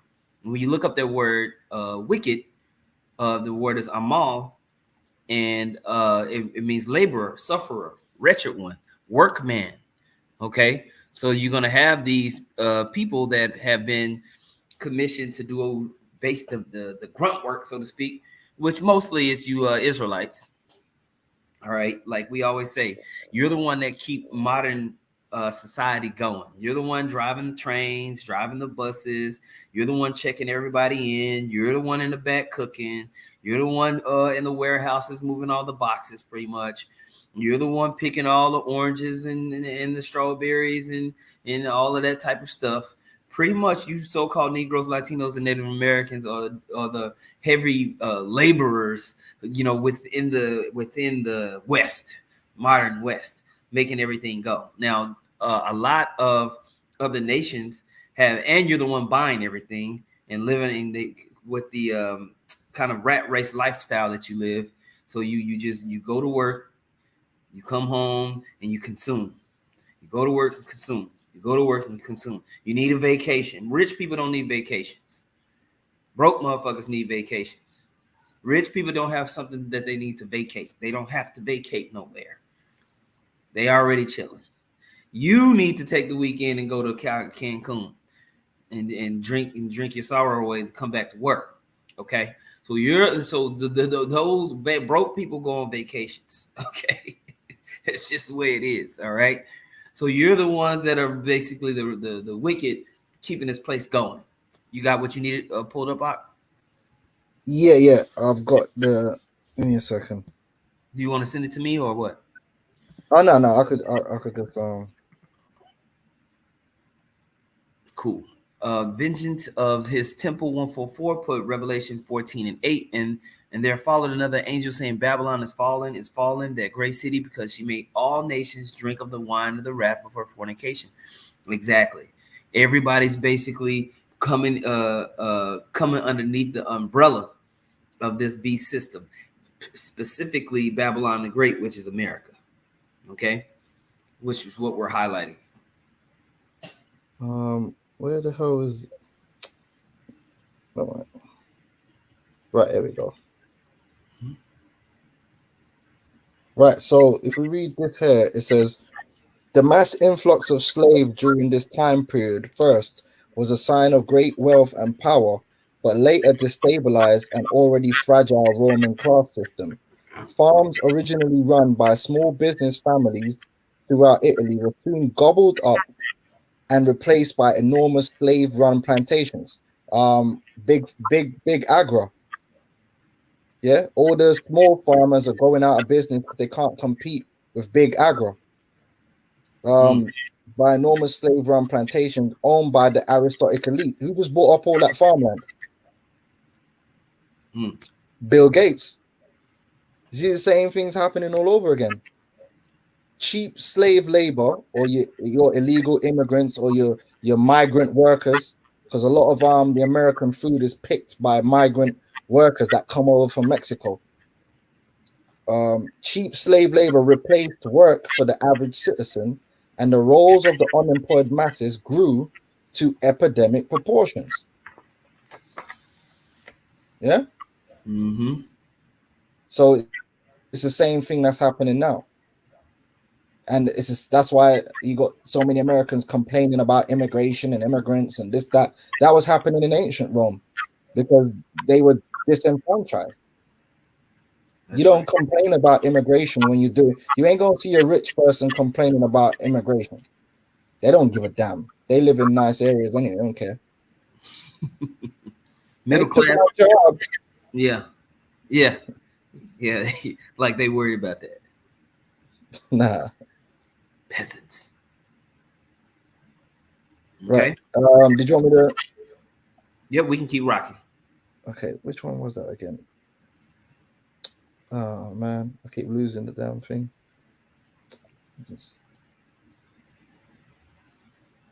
Got so many tabs. Hold up.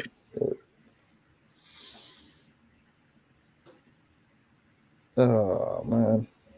Yeah, I see you got them 80 tabs open over there. Bro, computer's about to fall apart. All right. Right. Where we are. Collapse of the middle class. In the period just before the Roman Republic's fall, the Roman middle class was crushed, destroyed by cheap overseas slave labor. In our own day, we've witnessed rising income inequality, a stagnating middle class, and the loss of American jobs to overseas workers who are paid less and have fewer rights. Boom. Exactly that. Right. And so we're seeing that we talked about China, how they shipped off the manufacturing in China, and now basically taking away industrial jobs from America and the West in general. Okay. And the destruction of the middle class is gradualistic, and it's going to lead into the market of beast system, which we will touch in on next. Go ahead. They got one, gerrymandering. Rome's late republic used various methods to reduce the power of common citizens.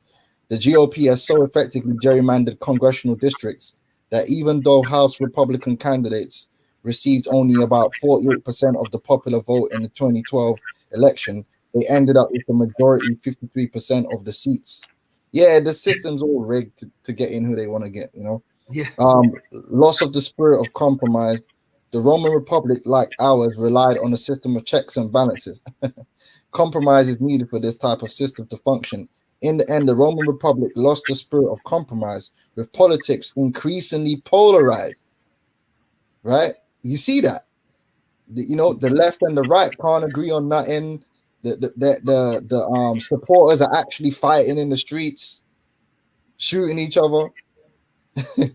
With politics increasingly polarized between optimates, the rich entrenched elites, and the populares, the common people, sound familiar? Compromise is in noticeably short supply in our own time also. For example, there were more filibusters between 2009 and 2010 than there were in the 1950s, 1960s, and 1970s combined. Mm-hmm. As Benjamin Franklin observed, we have a republic, but only if we can keep it. Yeah, and that's it on that article. And they don't want a republic. They don't want, they want to be able to have a feel of a republic, or they give you a feeling of choice. But in all actuality, they want complete dominance and control. Okay, and that's what we're seeing things leading. And so that leads us into, that was the first 90-minute segment. We're gonna go transition into the next segment, and the next segment basically is, we have a system currently that's operating on what's called the petrodollar, right? And we have an algorithm that we did back in the day. I believe it's called the petrodollar algorithm, and I would have to look it up to see the exact name of that algorithm. Let me see if I can find it. Petrodollar. Let the weak say that I'm strong. Let me pull that up, and I'll put it into the chat. I'll pull this into the chat real quick. Let's see. Okay, copy, and I'll put this into the chat. Boom. All right. So if you Akiam can see that, basically, I don't know. I think that should pull up. Anyway, Y'all let me know if y'all can see that. Y'all should see the Twin Fam put that into the chat.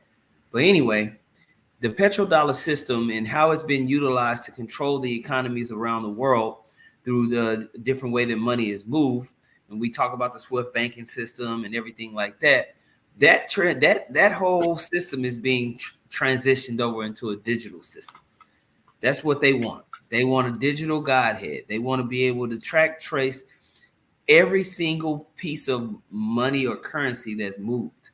With the current system, there's still openings for other nations to do what they want. Well, they want to shut that down. You know, they want to get that underneath control. Okay, and so what we're seeing is a shift from the old digital age, the old petrodollar systems into a digital age, what's called the fourth industrial revolution. Okay. Now, I don't know if you had any articles going in on that, or maybe to open up with on that. I'm trying Well, to think. on specifically on the dollar's reserve status. Just really the overall, just the overall mindset. Let me see what I had written down. I had Job 20 written down. 2 Thessalonians 2 and 4 written down. And so we can go into those scriptures. So, was we going to go into the brief history of how the reserve currency came about? And yeah, we can do that. Do you have an article per se on yeah, that? Okay, much. yeah. We don't want to go all the way into it, but maybe I can get a couple parts out of this one. Okay, because sometimes, brothers, you got to go into this information to truly understand what it is people are talking about when they say a reserve currency. Yeah, okay, let me just try and summarize it real quick. Okay. Meanwhile, I'm gonna pull up a couple. And this does lead into the fourth part that we're doing as to why war is inevitable, because a big part of America's hegemony over the world is by having this world reserve currency, and the price of oil, not even just oil, everything is priced in dollars. But oil has been it still is to this day very important. So pricing oil in dollars helps with the utilization of the dollar and its liquidity as well. So pretty much a reserve currency is a foreign currency that is held in significant quantities by central banks or other monetary authorities as part of their foreign exchange reserves. All right. So basically, just to explain the system and how it works is every country has their own currency. And if you want to do business with another country, they might not want your currency. So what everyone does is they used to be like gold. So like at one point, the pound was backed by sterling and gold, and people were using the pound as a reserve currency, and the pound was everywhere. Because of the British Empire, everyone had pounds. So it made it easy to interact just using pounds. You didn't have to worry about nothing. But because of World War II, and they needed the money, the British took away the gold standard from the pound.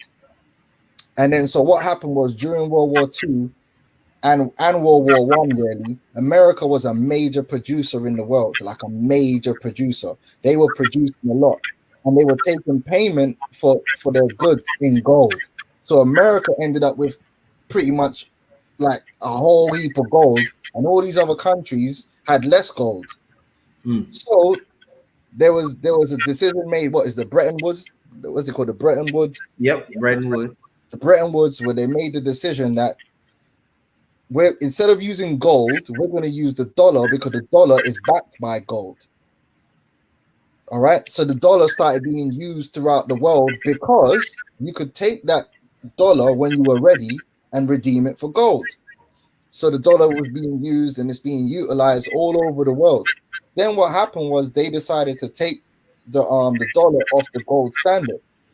But see, the way it worked out was the nations couldn't reject the dollar because everybody had it.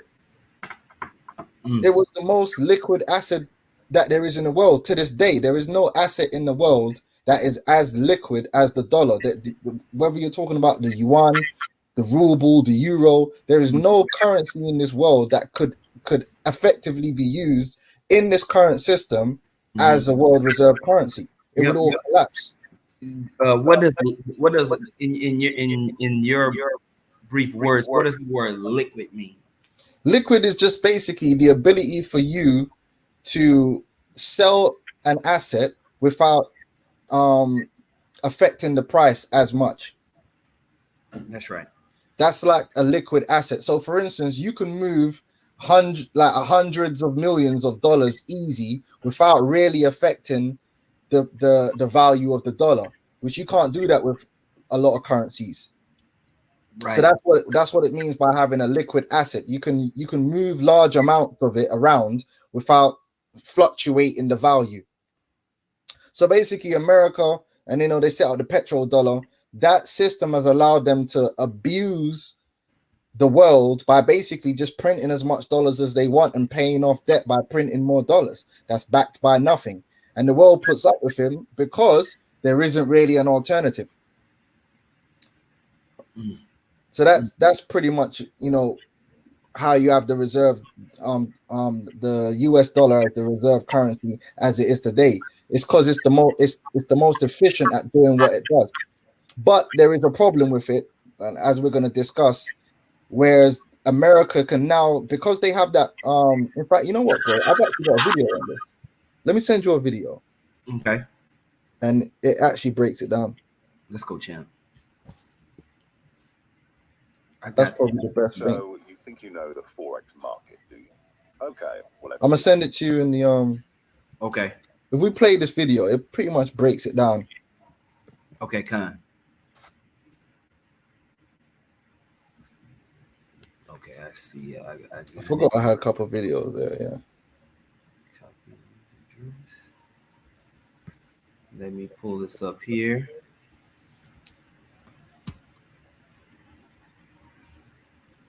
Let's do this. Paste. Dollar. All right, and then I got another video as well. Let's see.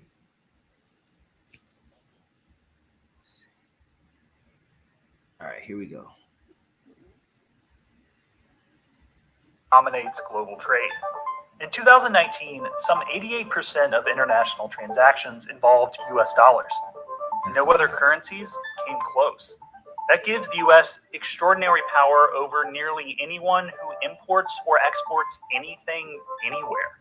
Commodities like oil. So everything is having to flow through something called the World Trade Organization. Basically, you have to sign up and you have to be approved. And then you have to connect your bank with their bank and have major monetary deals has to flow through it. Or if you decide to just do your own thing, it's just hard to get shit. Okay, it's hard. Gold and coffee are all priced in dollars, regardless of where they come from.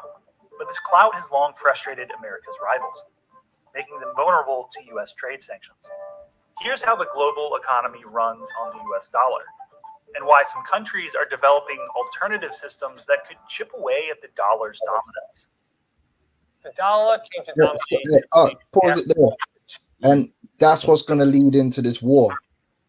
Because the technology that's coming out right now, the CBDCs, these cryptocurrencies, this new fourth industrial revolution, what's coming along with that revolution is a system that's capable of basically making the US dollar obsolete.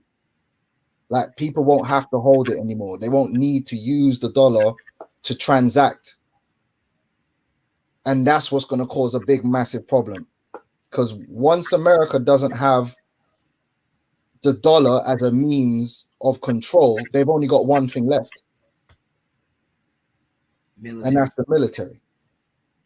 That's right. Which they'll be struggling to fund, by the way. Yep, because they could just print money and create and get the assets that they needed That's why they could put, $600 billion on the defense budget and just buy whatever they needed to buy. But when the system changes over to a new form of how you move value, then that dollar is not going to be able to get all of that. Okay. Now, just real quick, I wanted to pull the scripture in Ezekiel 28:2. It says, Son of man, say unto the prince of Tyrus, thus saith the Lord power, because thine heart is lifted up, and thou hast said, I am the most high. I sit in the seat of the Most High in the midst of the seas. Yet thou art a man and not the Most High, though thou set thine heart as the heart of God. Behold, thou art wiser than Daniel. There is no secret that they can hide from thee. With thy wisdom and with thine understanding, thou hast gotten thee riches, and hast gotten gold and silver into thy treasures. By thy great wisdom and by thy traffic hast thou increased thy riches, and thine heart is lifted up because of thy riches. Therefore, thus saith the Lord power, because thou hast set thine heart as the heart of the Most High, behold, therefore I will bring strangers upon thee, the terrible of the nations, and they shall draw their swords against the beauty of thy wisdom, and they shall defile thy brightness. Okay, and so like the brother Required Quam said, as things shift economically, everybody is going to be moved into their particular corner, and a fight is going to be brewed up. Okay. Yep.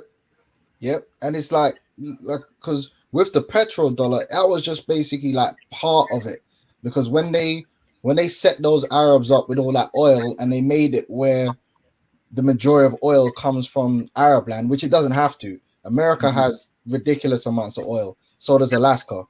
But they made it that way, so that they made an agreement with them Arabs that when you sell your oil to all these other nations, you're going to demand dollars. Yep. And that helped to basically forward the dollar as the world reserve currency. Yep.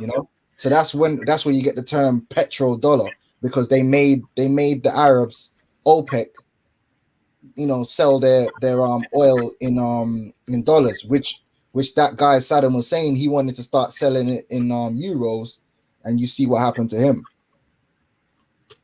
Through. Okay. Matter of fact, before we continue on this, I'm gonna skip over to this real quick. Oil in mainly Middle Eastern countries, a revenue that is denominated in US dollars, not the currency of the countries where the oil comes from. All those nations that export their oil must sell it in dollars. So if the dollar loses value, so does their oil. But countries also peg their real currency to the dollar. That means fixing their currency with the dollar. So if the dollar fluctuates, so does their currency. If the dollar value lowers, so do the goods and services of that country. This ensures those countries don't experience wild swings in inflation or deflation. So what exactly is the relation between petrodollars and real dollars? Welcome to this episode of the Infographic Show, how petrodollars affect the US dollar. We're told that the beginnings of this petrodollar system was in 1944 at the Bretton Woods Conference. This conference was one of the big events of the 20th century because it's when it was agreed that the new global currency would be the US dollar. America would be the only country that could print this currency. This is when we saw the formation of both the World Bank and the International Monetary Fund. As always, the website The Balance gives a very detailed... And that's in New York. Right, letting you know the whore that rideth upon the beast is controlling things. This is Babylon the Great. Best believe. Account of what this would mean. The Balance explains if a country's currency value became too weak relative to the dollar, the bank would buy up its currency in foreign exchange markets. That would lower the currency's supply and raise its price. If the currency became too high, the bank would print more.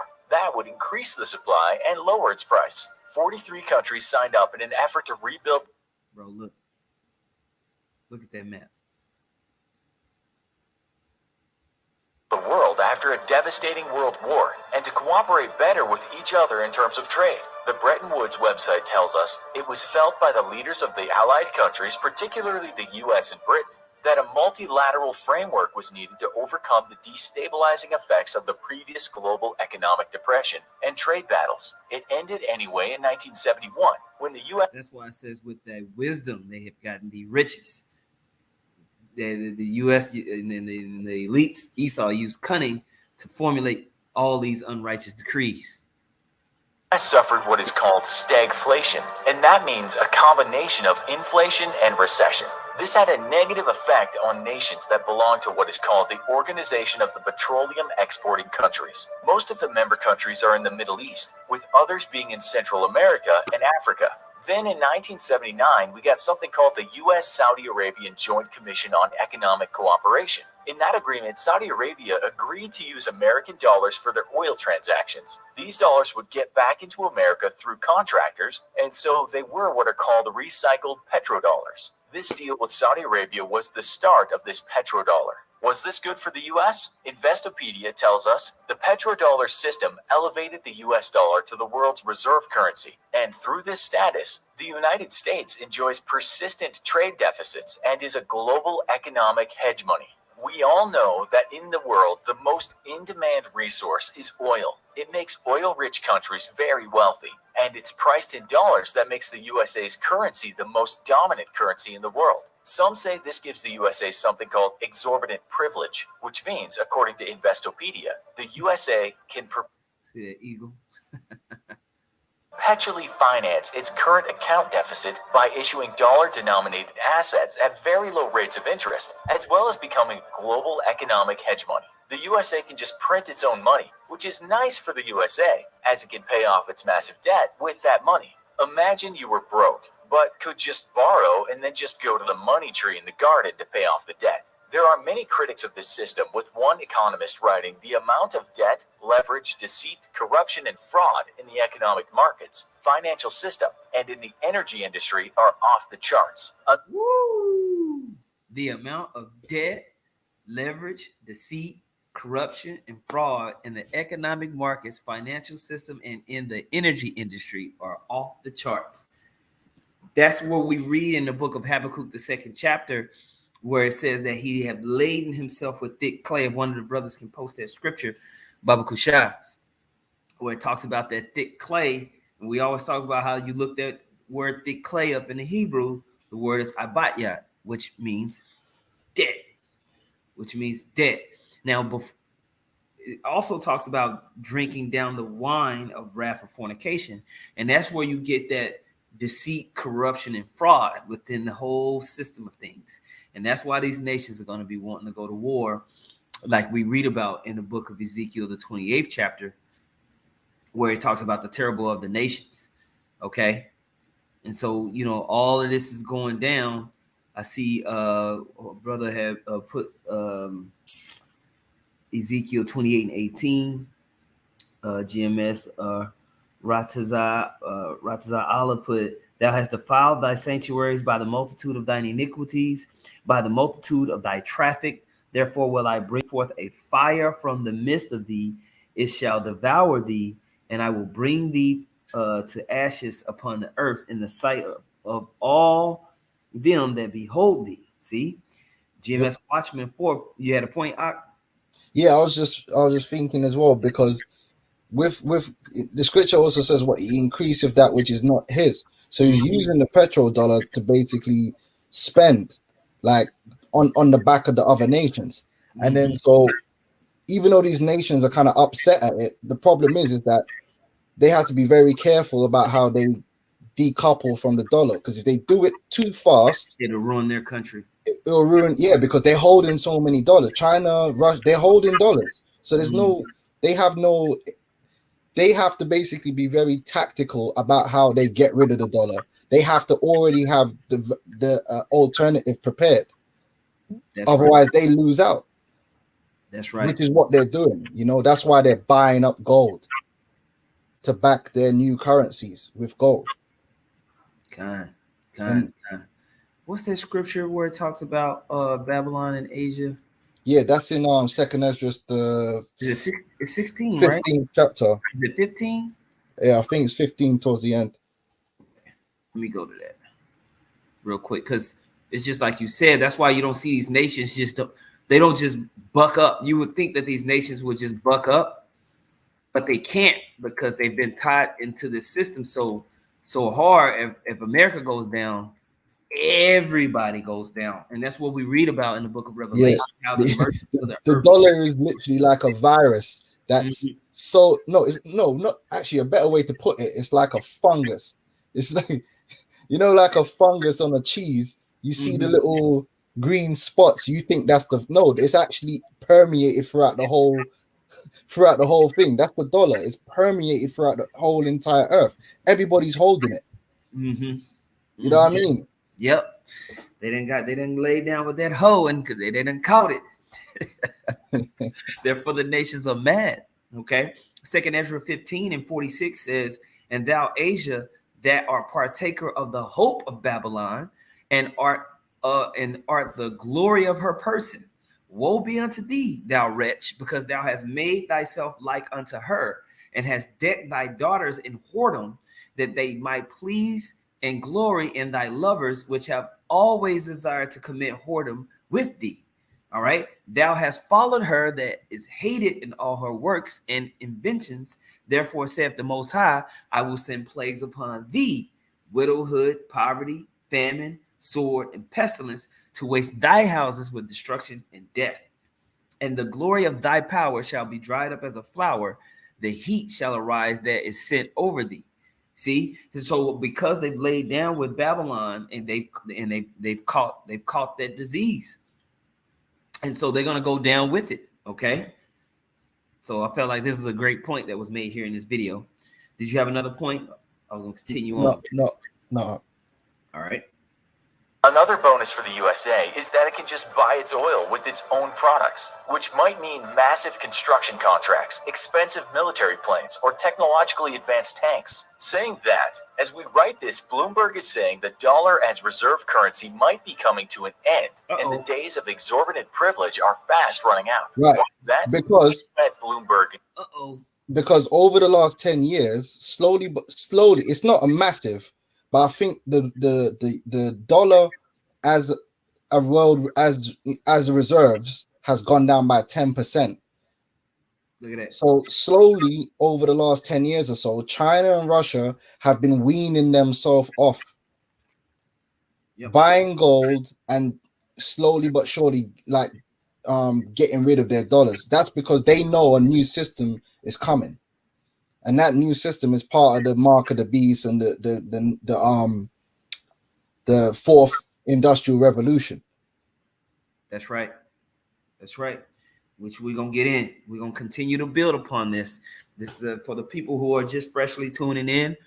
This is a Ww3 Algorithm Special. All right. I'm here with the brother Require Kwam. We first talked about, you know, how this was that dragon. This is that beast that rose back up. It's an extension of the ancient Roman Empire, right? And so we're watching the Most High basically put together all the pieces of the puzzle that's going to lead, which we'll end off on when we finish today's special through the Spirit, is Armageddon, Ww3, and everything that the prophecies speak surrounding it. Okay, I knew somebody was gonna put Isaiah 47. It's about time somebody put Isaiah 47 on the comment board. I was waiting, but we're gonna get into Isaiah 47. Pretty much, man, that whole chapter, man, is juicy. You know, when we're gonna touch in on that. I'm gonna keep playing this. Did you have another point, real quick?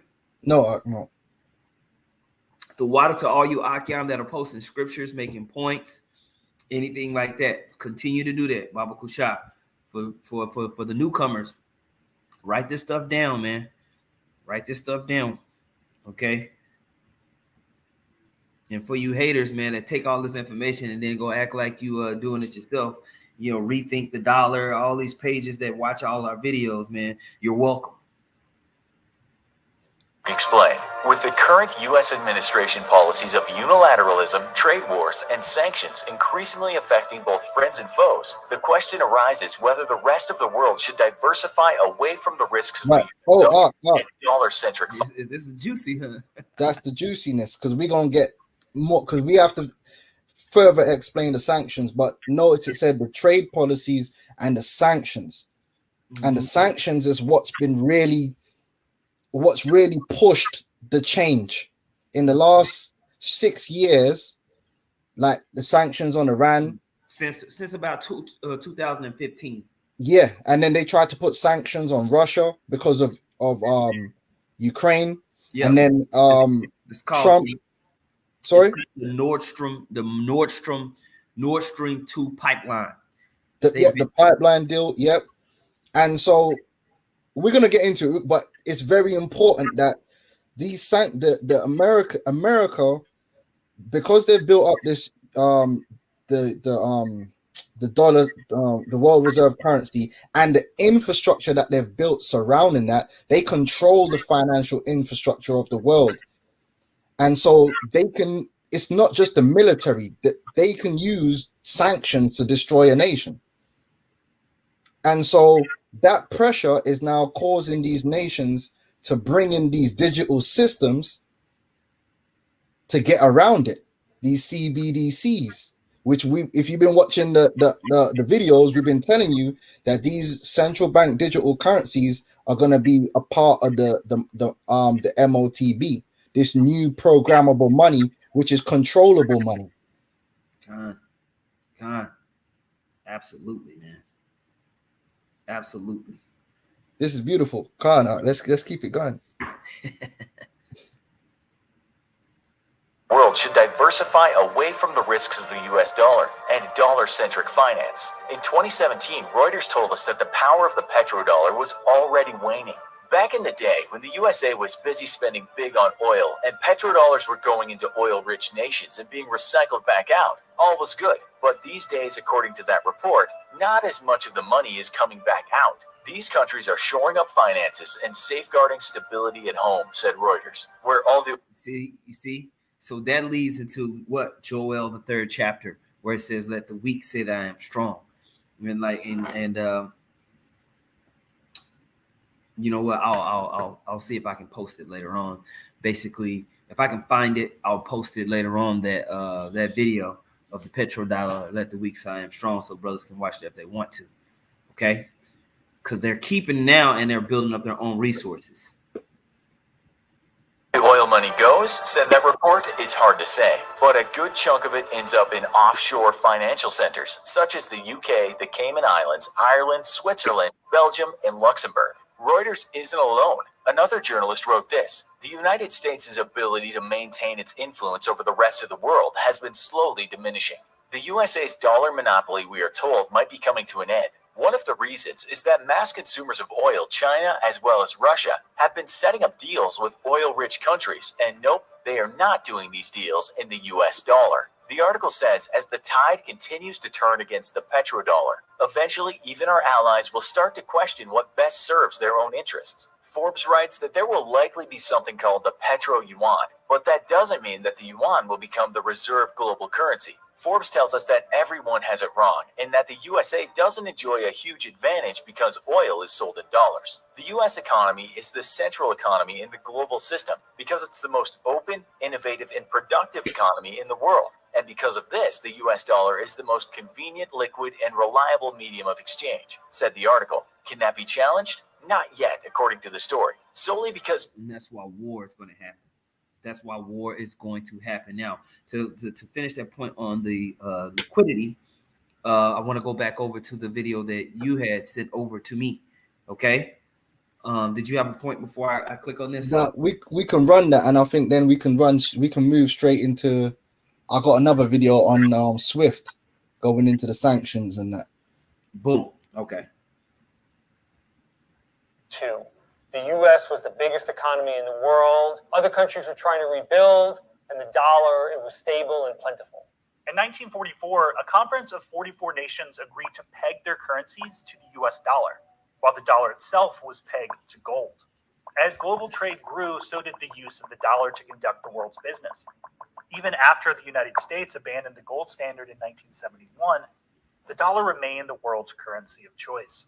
The world has gotten used to doing business in dollars because it's just easier than doing business in any other currency. The dollar is incredibly liquid, meaning it's easy to buy and sell things all over the world. The U.S. banking system is very efficient, and those things combine to make it cheaper for businesses to buy and sell in dollars. Here's how a typical international transaction works in US dollars. And this is why cryptocurrency is a threat to the system, because it creates the ability for you to transact easily or simply outside of having to exchange your money for dollars and do all that type of stuff. But check this out. A Canadian lumber company sells boards to a French home builder. The buyer's bank in France and the seller's bank in Canada settle the payment in dollars via correspondent banks in the United States. These correspondent banks have accounts at the United States Federal Reserve. The money is transferred seamlessly between these banks' Fed accounts because their status as correspondent banks means they are seen as safe counterparties. The United States says the use of these correspondent banks means every transaction technically touches U.S. soil, giving it legal jurisdiction and compelling foreign countries to abide by its laws on money laundering and corruption. That's the Fed wire. That's the Fed wire, right? Mm-hmm. So now, in order for you, like we talked about, they're talking about this Canadian lumber company doing business with a French home builder who wants to buy the boards, but they have to execute the transactions with the U.S. dollar because it's easy, it's liquid. But in order to do that, they have to get corresponding banks that are approved by the United States to say, okay, this is not some type of third party terrorist group that actually needs this wood to build some huts so they can build their terrorist army or whatever. Okay. So this is how the United States sees all and knows all, like it talks about in Ezekiel, the 28th chapter, because they're seeing all the major transactions that are happening all across the world because it's having to flow through their systems and get approval by the whore that rideth upon the beast. All right, so put some thumbs up into the chat if that makes sense to you, Akim, what we just explained. Okay, let us know if that's making sense, because this is a key component to understanding how nations, they work together because they have to, even though they don't like each other. And this is the backdrop of showing you how, oh shit, this is how they're gonna end up fighting, because that whole thing is gonna get jacked up, and so they ain't gonna have to run through the U.S. banks no more. So they're gonna be like, all right, let's go, Debo. Okay. Did you have anything? No. All right. After 9/11, the U.S. used the power of the dollar to advance its foreign policy goals. The idea was to cut out the sources of funding for terror organizations. See that? The U.S. used its control of the dollar to increase surveillance of global money flows and curb financing toward bad actors. It did this by imposing sanctions on its rivals. Under the system, if a business or country tries to trade with a sanctioned entity in dollars, the U.S. has the power to cut off its access to U.S. currency. But other countries have been building workarounds. Some EU countries opposed the U.S. sanctions against Iran. These sanctions put in place. You see what it said? Some EU countries oppose the sanctions against Iran. Why? Because they do business with Iran. And they messing up their money. Right? You got nations like Germany, France, Italy. They do business with Iranian corporations, but they can't execute payments because of the sanctions and blockages that are happening from the U.S., and it's forcing some of these EU companies and corporations and businesses to have to buy more expensive goods from other places, and it's hurting their business. And the funny thing about it, that's why it says the whore that right sitteth on the beast, because the Fed wire works hand in hand with the SWIFT system, and the SWIFT system is purely European. That's right. So they actually have to agree to this stuff. Which is the crazy part about it. Like the SWIFT system is completely European, but it's controlled by America. That's right. That's right. So do you have the other article? Yeah, I've got just to quickly. It's only like a minute long, and it'll kind of explain the SWIFT system. Okay. Do you want me to play the rest of this? I'm not sure if there was any more much on that. Let's see. Place after the U.S. withdrew from the Iranian nuclear deal in 2018 included banning dollar transactions with Iranian banks. As a result, the EU is developing a Euro-backed system that is designed to facilitate trade between Europe and Iran without sending money across borders. The EU countries still in the Iran deal are trying to figure out a way to work What you got there? What'd you say out? No, I didn't say anything. Oh, okay. around the U.S. system so they can trade with Iran. Now that bothers the U.S., which is trying to exert maximum pressure on the Iranian economy. India already has an alternative payment system in place that it's using to do business with Iran. According to a Wall Street Journal investigation, it's been used to facilitate transactions with sanctioned Iranian entities. But the United States is still exerting its influence in the Middle East through the power of the US dollar. The dollar still dominates global trade. You can see that in the standoff between the U.S. and Iraq. Iraq says they want to throw U.S. troops out of the country. The U.S. said, we'll cut you off from your dollars in the U.S. system. But in the future, it's not clear how strong that threat will remain as other countries chip away at the power of the dollar. There you go. Boom. See that? And so now we're seeing all of these things arise, and it's creating more and more and more dissent amongst the nations. Okay. I've sent the next clip through to you. Okay. And this is gonna basically break down the SWIFT system, which is it's not the only system, but it is the dominant system, payment messaging system on the earth. And this is what America uses to put sanctions on the nations, including Russia. Hi, I'm Russ Ruffino, and this is what $1 million looks like. Yeah, see what I mean? 2014, my coaching. As a small business, you rely on your bank to manage deposits, bills, loans, and so much more. And if you're like most small businesses, you also rely on your bank to process wire transfers to pay workers, suppliers, or manufacturers overseas. But in this case, it's a reliance that's hurting both your business relationships and bottom line. That's because banks normally use SWIFT to process these transactions. Created in the early 1970s and showing its age, SWIFT enables wire transfers via a global network of intermediary banks. Using SWIFT is costly, and despite its name, the process is anything but speedy. First, you're required to manually input the receiver's banking details.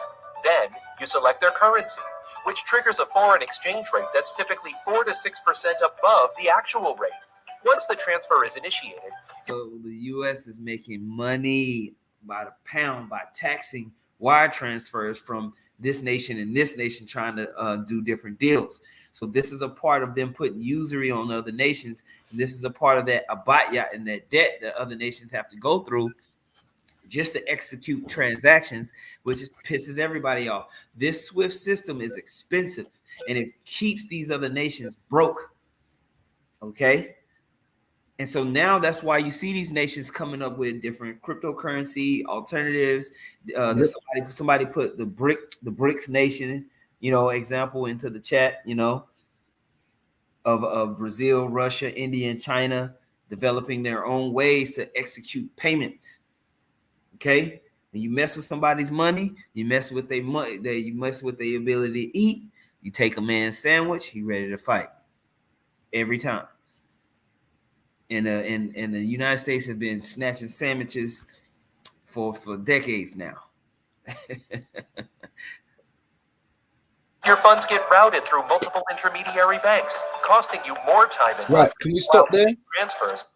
So this is something that most people are not aware of, because when you go and say, like, you had a family member in Japan and you wanted to send them some money, you just go and you go into the bank or wherever you're going or on your app and you send the money over there, and they make it easy for you. They tell you like how much it's going to cost you to send it, and they tell you it's going to take 3 to 4 days. And you think, oh, okay, it's all digital. No, even though money's digital, it doesn't really work like that. Money still kind of moves the old way. That's why it takes 4 to 5 days, because it's moving from all these different intermediary bank to intermediary banks, because not all banks have Nostro Vostro accounts with them. So there's something called like Nostro Vostro, where in order for two banks to basically operate, both banks have to have an account with each other, and then they adjust their ledgers, but they have to have that agreement. if you want to send the money into Japan, the bank you're using might not have an agreement with the bank in Japan. They got an agreement with a bank in France. That bank in France has an agreement with a bank in Spain. That bank in Spain has an agreement, and it's got to go through like 10 banks to get to the bank at the other end. And that's why you're getting charged such a fee, and that's why it can take 4 to 5 days, which is a very old system compared to how things are in terms of information. Think about information travels today. Yeah. Information travels literally in a second. I could be here in the UK and I'm talking to you now instantly. Yeah. There's no 4-day today. But he's in London. It's magic. It's a wonder. Right. So you got this old system that the dollar dominates is an old system. It's a legacy system, and they can only dominate an old system because this is how it has to work. So they can control it like that. And then you got a situation where it's actually quicker to give someone money by getting on a plane. Yeah. It's absolute madness when you think about it in terms of where the world is in technology, that the quickest way for me to send money from here to Japan is to get on a plane with the money. Yep. And it will be there. So you got that situation. You also got a situation with these smaller countries with having to have these Nostro Vostro accounts. That means you've got money sitting in an account somewhere that you can't use because it has to be there when you want to make a transaction.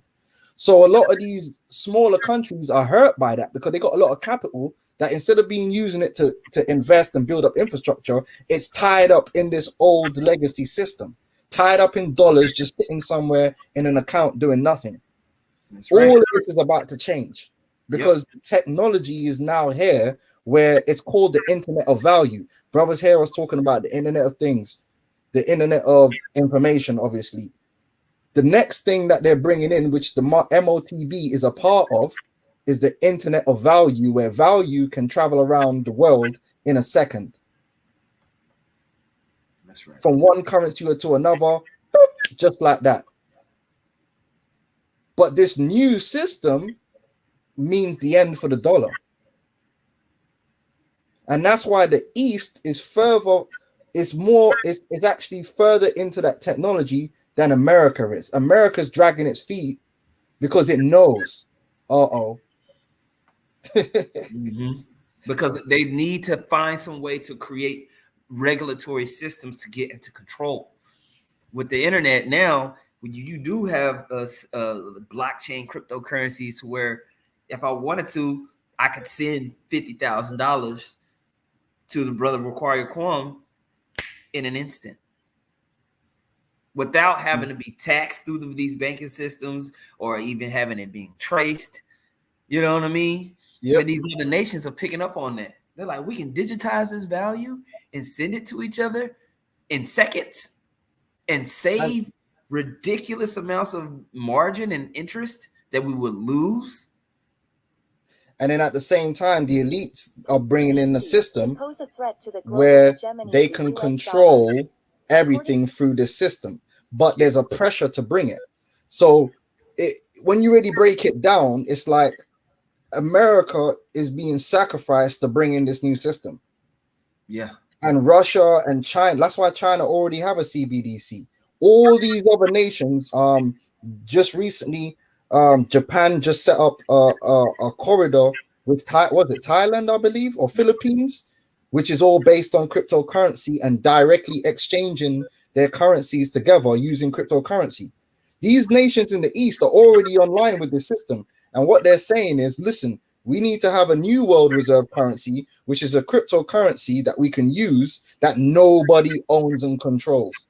That's going to be the catch. It's not going to be run by China. It's not going to be run by America. It's going to be decentralized. But then they're going to have their own CBDC so they can control their populations. And that's why you're going to end up having a digital dollar, the CBDC. But what we're showing you is that America knows once that system comes online, they're not going to have the power they used to have. So they're going to have to use their military. Yep. And that's why they're stalling. Whereas these other nations are going full steam ahead. Right? I've got another article here because that pretty much explained the bit that I want to explain. Because America can use the SWIFT system to basically bully the nations. We've got that part. I want to show you that JP Morgan and all these other American, they know what's happening. They know exactly. If you can play this clip I've just sent you, this clip's gonna break down what we're talking about with these CBDCs and these different formats. Okay. Yeah, because I was gonna say, for the sake of the audience, what is a CBDC? Right, a CBDC is a central bank digital currency. See, because right now we have digital money, but there's a difference between And y'all digital see money. y'all see how the ad switched to digital currencies, because that's what we're talking about. Ain't that crazy, bro? It's instant. The algorithms. Right now we have everything has been digitized, right? But there's a difference between being digital and what they're bringing in. What they're bringing in is like, it's smart, it's automated. So for instance, right now you got the physical US dollar, and you can digitize it by putting it on a computer on a ledger, and it's just, you know, ones and zeros and whatever the case may be. A CBDC is completely different. It's a cryptographic currency that you can build in smart contracts, meaning the money is programmable. It's programmable money. So it's different. So right now you can have dollars in your account and it's digital, but there's not only so much they can do to control how you use that. With a CBDC, they can build into the money, into the system, what you can and cannot do with that money. They can even put an expiry date on the money. Like, basically full control. No man combines, absolute control. Yep. They can make it to where your money burns itself, literally, if you do some type of action that they don't like. Yep. Or if you don't have the a particular certification, it blocks your account. Your money can't be spent, and that will happen automatically. They won't need no one to come, and that will happen just straight off the smart contract. It checks the database. The database finds you're not up to date. Boom, that's it. You're cut off. Right. No questions asked. This is why we're starting to see these systems be put in place in and around the Vanessa, in and around that jab, because they're getting you can see all of this stuff is already happening over in the East. And I think a lot of people that are in the West, they don't realize that these systems it's already kind of like this in China and in India. Yep. The fourth industrial revolution is really America is behind. But like I said, there's a reason America is behind. Even though they are going to incorporate it, that's why the mark of the beast is going to be there. It's behind because the powers that be in America know that this new system doesn't favor them. The old system was their system. It favors them. The new system doesn't favor them at all. It puts everything kind of on a level playing field, and that's dangerous. That causes war.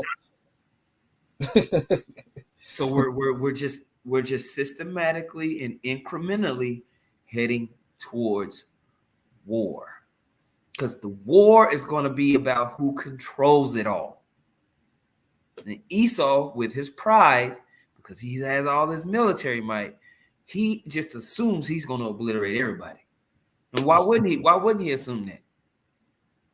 He's been kicking ass. Okay. So real quick, I want to read 2 Thessalonians. You know what? We'll read it afterwards. We'll come and read all these scriptures. And I hope these ideas and everything that we're saying is making sense for everybody. Okay. I know we're moving through a lot of information, but we're leading you up into the MOB and how these different systems that are going on right now is gradually leading towards the MOB and what's happening in the background. Because you have to understand this stuff, okay? If you really want the prophecy to scream at you, and you understand this stuff, it's like, oh, okay. JP Morgan believes the central bank digital currencies, or CBDC, could pose a threat to the global hegemony of the US dollar. According to a report covered by Bloomberg, the bank's chief US economist asserted that Jeez, she is ugly. Woo. Don't she look like a gremlin? Like the penguin from Batman movie. Oh yeah, the penguin. That's it. Sheesh. Who laid on top of her? Ugh. Here is no country with more to lose from the disruptive potential of digital currency than the Boom. United States. Pause that. This And this is why you're seeing all this stuff happening in the Senate with all this crypto regulations and the lawsuit that they have going on at the moment, the SEC. They're the only country in the world. No other country in the world has declared any cryptocurrency to be a security. No other country in the world. It's just in America. Why? Because they're stalling. They're trying to slow down the change so that they can find a way to get on top, but they're not going to. They're going to have to go through with it because the rest of the world is not stopping. They're like, no, we're going to bring this system in, whether you like it or not. We're tired of everything that you're doing. We're going to have a system where we have the technology now. We can create our own systems with liquidity where we can exchange with each other, and there's nothing you could do about it. We can back our CBDCs by gold, which is why Russia and China have been buying up gold. It's already begun. Yeah. Do you see what it said? Who is the new system? The biggest, the new system that's coming into place threatens American hegemony. That will lead to war, because it's going to lead to the dollar being hyperinflated, and America is going to be hurt, and it's going to be a wounded animal. And a wounded animal is not only becomes juicy to its enemies, it's going to have to lash out. So whichever way you slice it, it's war. Yes, sir. Go on up. revolves primarily around U.S. dollar hegemony. Issuing the global reserve currency and the medium of exchange for international trade in commodities, goods, and services conveys immense advantages, the report added. While JP Morgan doubts the dollar will be displaced as the global reserve currency soon, the report warns that fragile peripheral aspects of the currency's dominance may be eroded, including trade finance and the SWIFT messaging system. During March, 8 major banks including HSBC and Citi announced that a collaboratively developed blockchain trade finance will see a commercial launch in Singapore during the second half of 2020. Singapore. Blockchain-based trade finance initiatives have also been launched in China, Oman, and Europe. The report advocates that the U.S. launch a digital dollar project in order to migrate its monetary dominance into the rapidly growing digital sphere. JP Morgan warns that other countries could use digital currencies to circumvent the SWIFT system and the reach of economic sanctions. See that? In the reach of economic sanctions. They want to circumvent these things so they can go ahead and transact and do business. Right? And this is why the merchants of the earth, we read in Ezekiel the 28th chapter, man, that they realize they've been duped, they've been had, they've been hoodwinked. All right. Undermining the ability for the United States to exercise power on a global stage through control over the global reserve currency. Offering a cross-border payment solution built on top of a digital dollar would, particularly if designed to be minimally disruptive to the structure of the domestic financial system, be a very modest investment to protect. Right, so that's not going to happen. The Russia and China and all these nations are not. They're not going to. If they want a decentralized currency, they don't want the US to be anything to do with the money anymore. So that's not going to happen.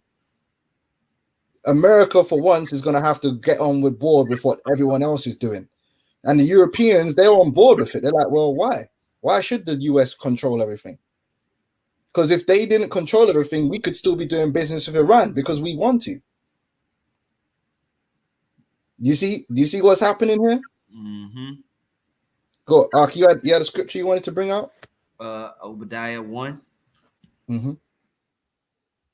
And then I got an article after. Right. As well. Obadiah 1 and 2, it says, behold, I have made thee small among the heathen, thou art greatly despised. Well, you know what? Let me start at 1. The vision of Obadiah, thus saith the Lord power concerning Edom. We have heard a rumor from the Lord, and an ambassador sent among the heathen. Arise ye, and let us rise up against her in battle. Behold, I have made thee small among the heathen, thou art greatly despised.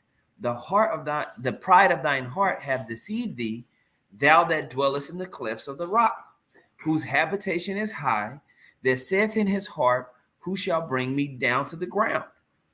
Though thou exalt thyself as the eagle, and though thou set thy nest among the stars, hence will I bring thee down, saith the Lord. Right? It says, if thieves came to thee, if robbers by night, how art thou cut off? Would they not have stolen till they had enough? If grape gatherers came to thee, would they not leave some grapes? How are the things of Esau searched out? How are his hidden things sought up? So we're seeing all his different systems of regulatory of regulations, rules, his banking system, even his military might. You know, everything is being searched out, and there's a counterbalance that's happening to it globally with the heathen nations. All right, they're rising up. They're starting to figure out ways to get around Esau and his power structure. Verse 7 says, all the men of thy confederacy have brought thee even to the border. The men that were at peace with thee have deceived thee and prevailed against thee.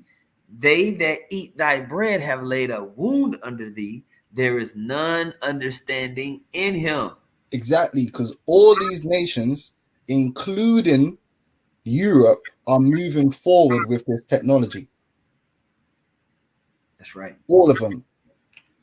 They're all ahead of America, and America's like, whoa, what's going on here? Because they're tired of it. You know, tired of this shit. Tired.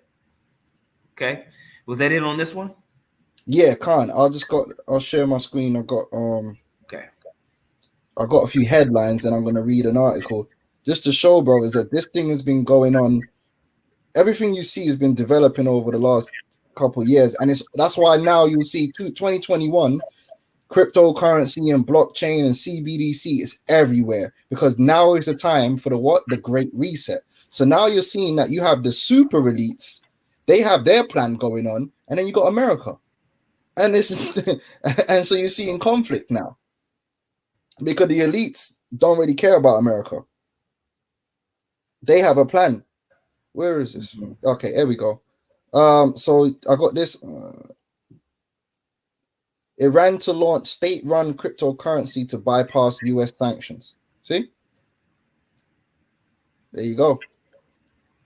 It's already happening. And that's from January the 28th, 2019.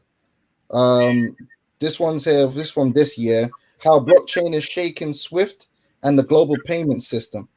Which SWIFT just came out with SWIFT Go, but it's no comparison to stuff like RippleNet and on-demand liquidity.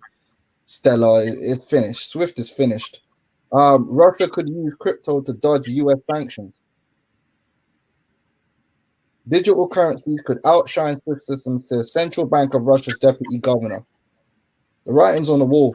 Digital currencies may make SWIFT redundant, says Russian Central Bank, which it will, which will make the dollar redundant. Now, this is an article here. Decline in US hegemony will result in hegemonic war or not. It says one of the contemporary issues in international relations is that the current hegemon, the United States, Babylon the Great, has undergone a relative decline. It is argued that the American hegemony that emerged aftermath the Second World War is undergoing a decline. Now, after the Second World War, America had a great military, but what have we been showing you that America developed to propel that hegemony? The petrodollar, the world reserve currency status, dominance over the world's financial systems in New York. Yeah, that's in decline. Yeah, emerged after the Second World War is undergoing a decline, and with the rise of the potential challenger in China looming, which they like to focus on China, but it's not just about China. One major issue concerning IR scholars is whether or not the relative decline of the US hegemony will result in a hegemonic war. Hegemonic wars occur when a rising challenger, revisionist power, isn't content with the current international order and wants to change it so as to become a preponderant force and dictate terms of a new world order. It is. This article assumes that although the US is in a relative decline, it is still a dominant power, and the rising power is content with the current status quo, so no war occurs between the dominant and the rising power. In order to support the argument that hegemonic war does not occur, this article provides explanation using several theoretical perspectives. So then they go on to start capping. But there is going to be a hegemonic war. Because the only thing America is going to have left is their military, and they're going to be severely weakened when these new systems come online in the Great Reset.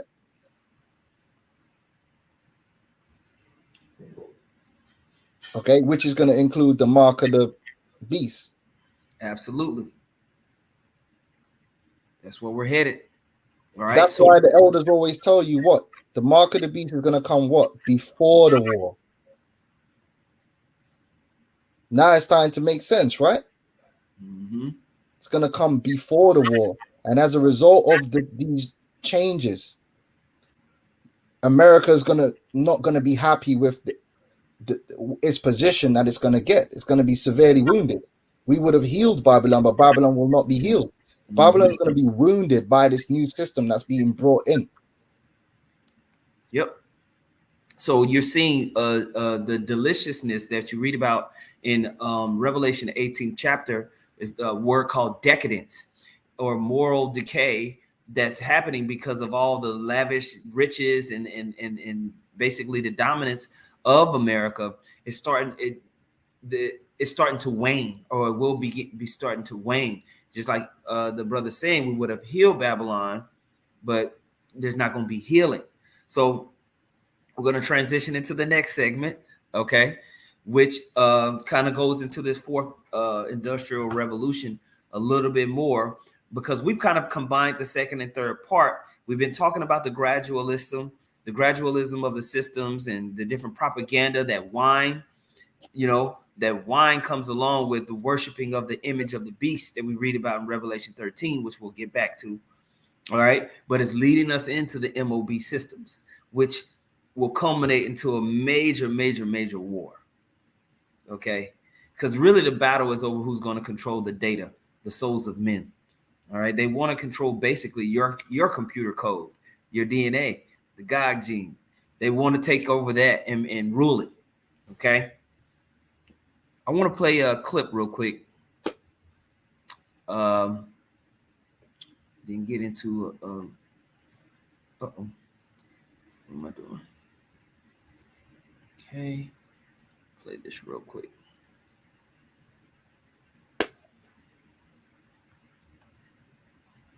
And the first question is, Dr. Shib, you developed a terminology called the Fourth Industrial Revolution, which became a global norm for various industrial changes.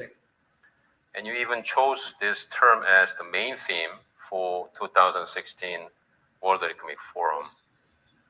So now, under current pandemic situation, what impact did COVID-19 have on the fourth industrial revolution, and how should countries, companies should respond to it? That's an excellent question.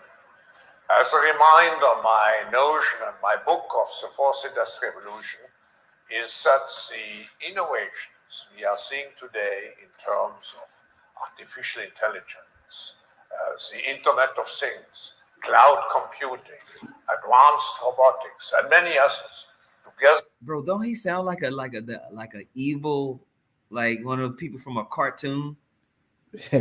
Like he should be from Star Wars or something. Right. Cloud computer. Let's do wow. Right? He sounds like one of those people. Constitute a new phase in human development. Innovations. When you listen to Esau, listen to what he says. First of all, what is that called? Pandenomics. So it's economics, but it's all over, all economics. Pandenomics. What does that sound like? What do you think the mark of the beast is? You know, Pandonomics. Now listen to him. Seeing today in terms of artificial intelligence, the Internet of Things, cloud computing, advanced robotics, and many others together constitute a new phase in human development, on par or even exceeding previous industrial revolutions in scale and impact. COVID-19, if anything, has accelerated this ongoing industrial revolution. If COVID had happened even 10 years ago, we could not have imagined moving entire companies, schools, and government offices so fast online. Today, that is a reality. The fourth industrial revolution has become a reality. So he just said if COVID happened 10 years ago, we couldn't imagine moving corporations, schools, all of these things online. But today, it has happened. So basically, he's letting you know that COVID was an instrument to forward this fourth industrial revolution, which is going to be a revolution, which he named of robotics, digitization of everything. Okay. And they want to digitize you. This is not a conspiracy theory. These are the leaders of the free world telling you what they want to do. Okay. Yeah, it's like it's merged. He says it's merging everything together into one. See, it's one giant internet, the internet of bodies, the internet of things, the internet of value, you know. And RFID is a key way that you bring real world objects and you tokenize them and digitize them and bring them into the digital space. That's how you got like the supply chain management system uses RFID. Do you know what I mean? So it's the same thing with the people. They're going to give people chips, you know? 100%. Revelation chapter 13, verse 13. And he doth great wonders so that he maketh fire come down from heaven on earth in the sight of men. All right. We talk about the military might. We talked about that earlier. Verse 14. And he deceiveth them that dwell on the earth by the means of those miracles which he had power to do in the sight of the beast, saying to them that dwell on the earth that they should make an image to the beast, which had the wound by a sword and did live. And he had power to give life unto the image of the beast, that the image of the beast should both speak and cause that as many as will not worship the image of the beast should be killed, right? And so now we're seeing his technological prowess, his wisdom go online, and basically his vision, his way, his wine, his philosophy, his worship, that whole image of the beast is going to be put forth in a way where you must consume it. Verse 16 says, and he causeth all, both small and great, rich and poor, free and bond, to receive a mark in their right hand or in their foreheads, that no man might buy or sell save that he had the mark or the name of the beast or the number of his name. All right. Right. And I just wanted to say, the reason you want to digitize everything and use blockchain and smart contracts is then that you can take control out of the hands of people. That's right. Because people are unreliable. People do things under the counter. People, you can get people leave gaps. Yeah, if you've got a system where everything's automated, you can control that system. Mm-hmm. Listen, you can't turn this car on unless you have the right ID and all. It won't be a guy. That's the stuff and you could do about it. It's just you don't have the right whatever you got. You can't use the car.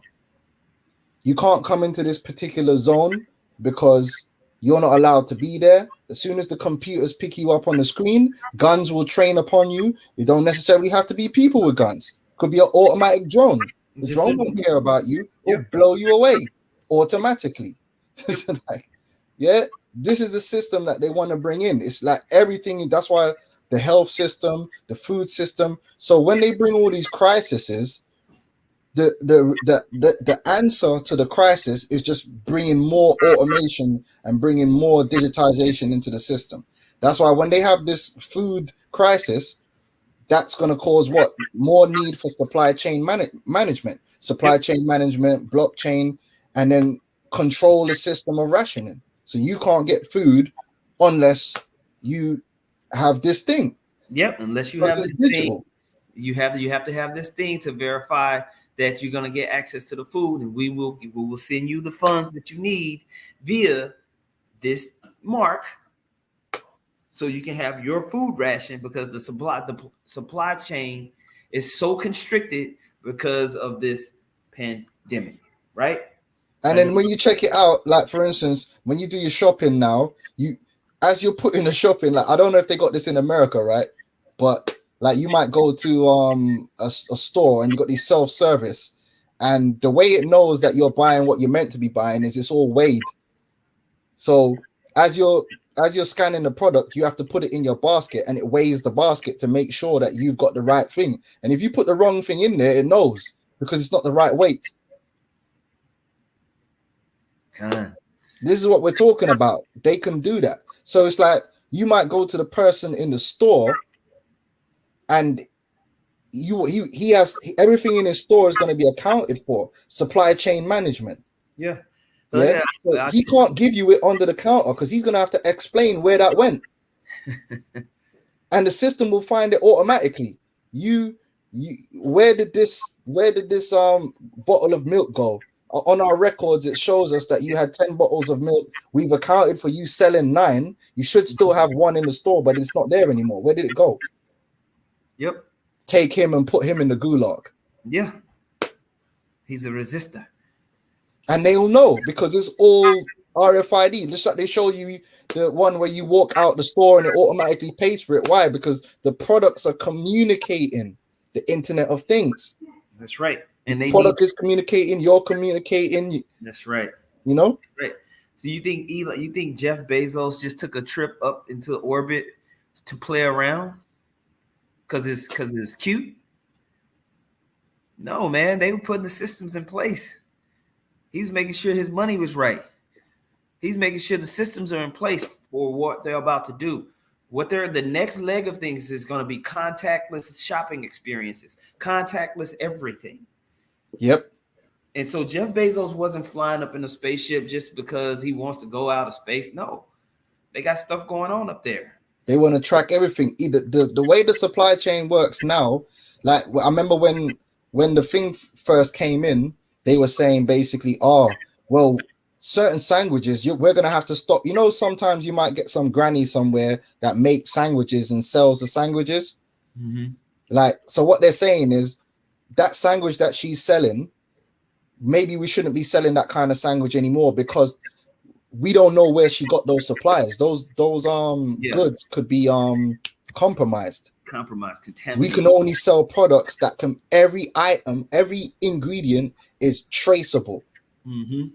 You see? So that's all part of bringing in that system of control. It's for your safety. It's for your protection. It's so you can live the life that you always wanted to live. This is why we need to have this. Yep. This is why everyone needs to get the Vanessa. So we can get back to living our lives. Yep. I think all roads lead to the trip. Chip, the brother put the Greek word for that word causeth in the scripture of Revelation 13:16, and he causeth all. The word causeth, right? The word is Strong's G4160, poeo, I think that's how you say it, to make ready, to prepare. And that's what we're seeing, this gradualism. And that's what my man, the evil dictator, is talking about right now. All right.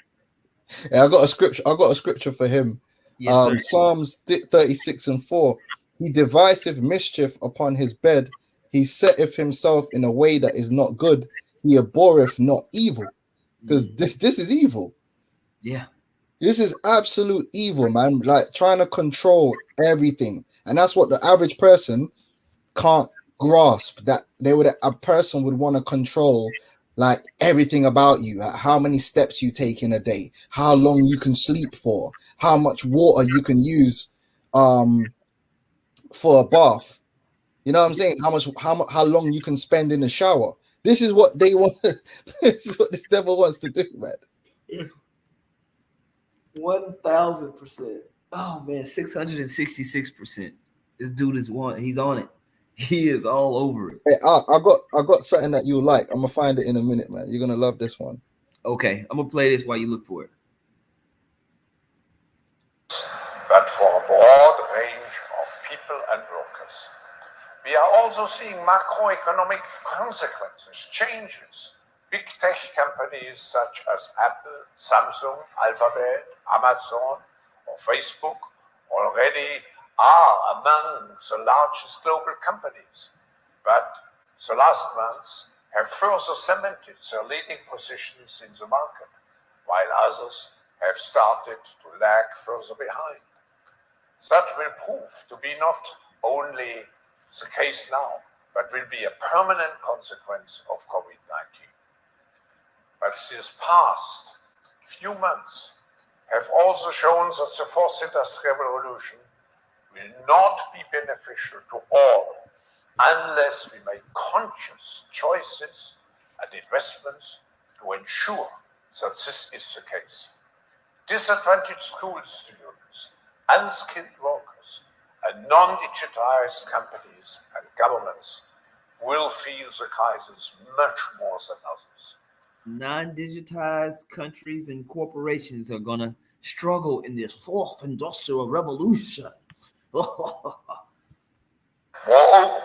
both corporate and income inequality have worsened. Serious about learning to code. Following our rebuild the post-COVID world, when we do the Great Reset, one of the most important places to start will be to ensure that the fruits of the fourth industrial revolutions are really shared by all. You hear what he just said, bro? The foods that are really shared by all. Wow. Starts with equitable investments, particularly in education and reskilling. And it also implies we come up with a new framework to regulate data ownership, intellectual property, and competition in the fourth industrial revolution. Listen to what a new framework. Listen to what he's about to say. To regulate data ownership. To regulate data ownership. Let me see if they got it in Chinese. It's all good. A new framework to regulate data ownership. This is the fourth industrial revolution. The control of data is shifting you from regulating oil and gas and how energy is being transferred across the world. Now what they want to regulate is how data and information is being transferred across the world. What is the chief piece of data? The most complex piece of data in the world? Your DNA. Your DNA. You will need to be uploaded. And that data needs to be controlled. Okay? Intellectual property and competition in the fourth industrial revolution. This requires public-private cooperation. So, man, this requires public-private cooperation. Fascism. So now you have Apple, you have Amazon, and you have these corporations that are going to be merged with the government in order to rule your world. You have the savior billionaires. To save, yes, right. That's what's happening, man. That's what when he made that comment, that's what he meant. Okay. That's what, yep. He said that at one of the last economic forum. Klaus Schwab said, "You will own nothing and be happy." You know. Oh, to the participants of this World Knowledge Forum, my message is this: it is very important to embrace the fourth industrial revolution and its technology, as it will determine our future prosperity. And nothing else. And the thing is, you have to remember that that's why the currency thing is so powerful, because through this thing, they've basically set the stage to hyperinflate all these currencies. So once these currencies all hyperinflate and you have nothing anyway, you'll be forced to accept the new currencies that they're going to provide. And those currencies are going to come with the strings. That's right. That's right, bro. All right. I'm play this real quick. It was in these Swiss mountains that the world was first introduced to the phrase the Fourth Industrial Revolution, and it's been a hot topic among academics, politicians, and business leaders ever since. But what exactly does it mean? The term Fourth Industrial Revolution was coined by the founder of the World Economic Forum, a former professor named Klaus Schwab. Schwab wrote a book with that title to describe an era marked by a technological revolution that is blurring the lines between the physical, digital, and biological spheres. Let's break that down. Technologies like artificial intelligence, autonomous vehicles, or the Internet of Things are becoming ingrained in our day-to-day lives and even our bodies. Think of voice-activated virtual assistants, Face ID recognition, or healthcare sensors. Schwab first presented his vision of the Fourth Industrial Revolution at the World Economic Forum's annual meeting here in Davos in 2016. But to understand the idea, we need to go much further back in history, to Industrial Revolution number 1. The first Industrial Revolution started in Great Britain around 1760 and spread to Europe and North America through the early 1800s. It was powered by a major invention, the steam engine. The result? New manufacturing processes, the creation of factories, and a booming textiles industry. From the late 1800s, the Second Industrial Revolution was marked by mass production and new industries like steel, oil, and electricity. The light bulb, telephone, and internal combustion engine were a few of the major inventions of this era. The Third Industrial Revolution, sometimes known as the Digital Revolution, occurred in the second half of the 20th century. In just a few decades, we saw the invention of the semiconductor, personal computer, and the internet. So what separates the Fourth Industrial Revolution from the Third? Experts say the main difference is that technology is merging more and more with humans' lives, and that technological change is happening faster than ever. What did she say? Listen to the... Technology is merging more and more with humans' lives, and that technological change is happening faster than ever. Consider this. It took 75 years for 100 million users to adopt the telephone. Instagram signed up 100 million users in just 2 years, while Pokemon Go caught that amount in 1 month. 3D printing is just one example of fast-paced technology in the Fourth Industrial Revolution. The industry has gone from a business idea to big business, with 3D printer shipments expected to increase from just under 200,000 in 2015 to 2.4 million in 2020.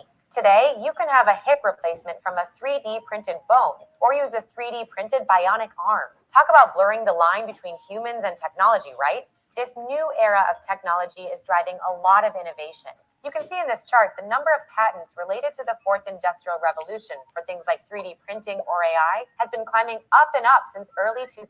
Organizations are embracing new technologies to make their businesses more efficient, similar to how they embraced the steam engine during the First Industrial Revolution. But some companies and governments are struggling to keep up with the fast pace of technological change. Research shows innovators, investors, and shareholders benefit the most from innovation. The risk is that the Fourth Industrial Revolution... So it's the shareholders and the rich that really benefit the most, the people who already own everything. And so as everybody begins to get uploaded into this new system, there's going to be more regulation and constraint that's placed on everyone. This is the essence of the MOB systems. This is what it's all about, man. It's about complete control over all resources and mainly human resource, which is your actual DNA code. You will be absolutely underneath the control and thumb and watch of Esau. That's why he puts himself as the eagle. The eagle is the predator that sits at the top in the height of the mountains and is able to see and know and control everything.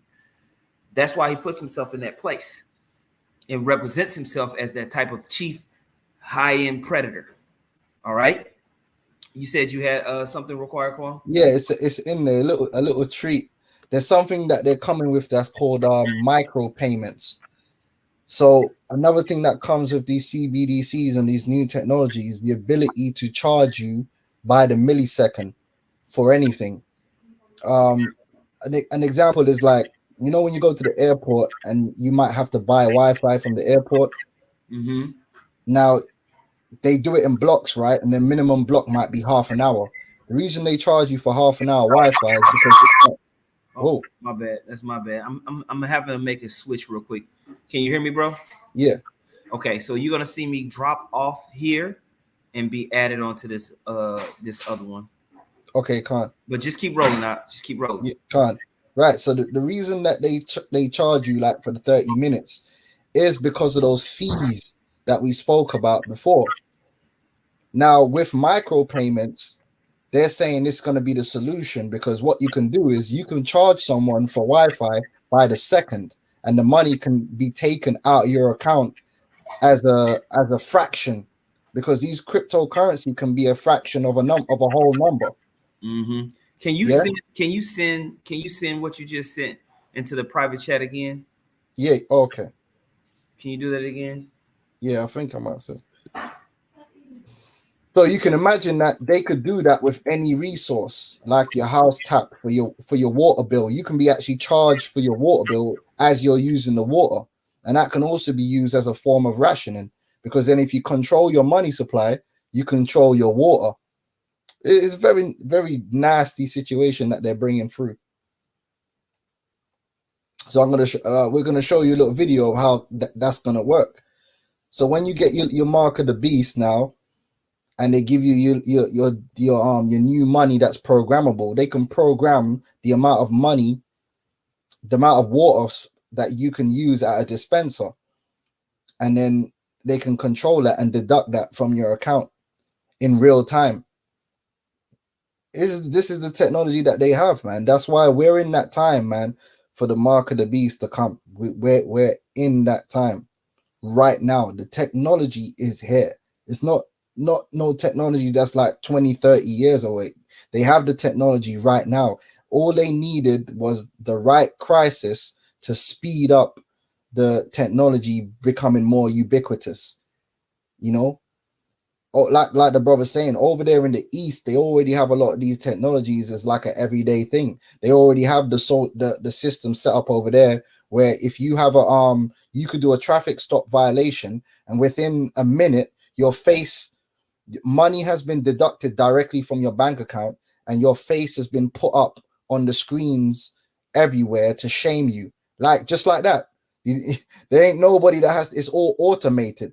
The minute you did something wrong, you get fined instantly, and there's nothing you could do about it, and your face and everything gets put up and you're ashamed. They have the technology already, you know. We're just waiting for the brother to come back, and then he gonna play this little concept video that we got here. Hey, you ain't gonna get this from these other guys, man. These other guys at Tazaryak and that, they're playing games and they're juiced in with the system, so they're not gonna break it down to you. Everything that's happening right now is exactly as what the scriptures say is supposed to be happening, and the scriptures are alive. They're not dead.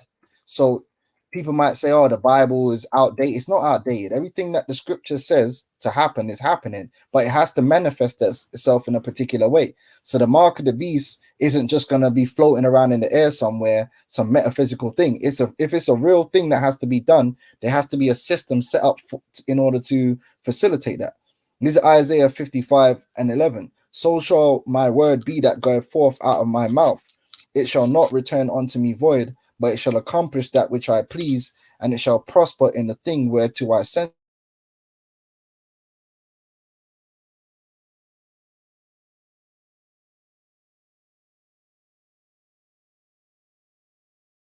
these different things, to invent these different things and to perform these different tasks, which in the end is going to fulfill prophecy, man. It's all leading up towards the time of Jacob's trouble.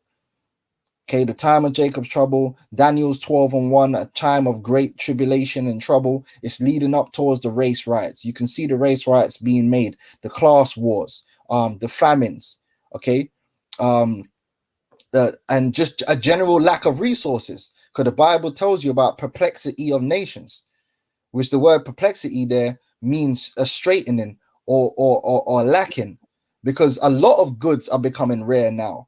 You know, because they're saying that the supply chain's all jacked up. So a lot of things are going to become rare, right? And they're going to use that as a reason to take control. Yeah. Can you hear me, bro? You back now? Yeah.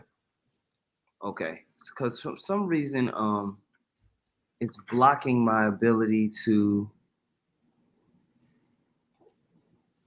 share my screen on this other computer, bro. This computer here is not letting me do much at all, brother. All right, let me share the screen. I'll show brothers there. Kind. Yeah, it's not letting me share my screen for some reason. Yeah, you know what it is, isn't it? Like it's the ghost of Steve Jobs. Yeah, right. Charles Schwab. How dare you talk about me like this? Lock his screen now.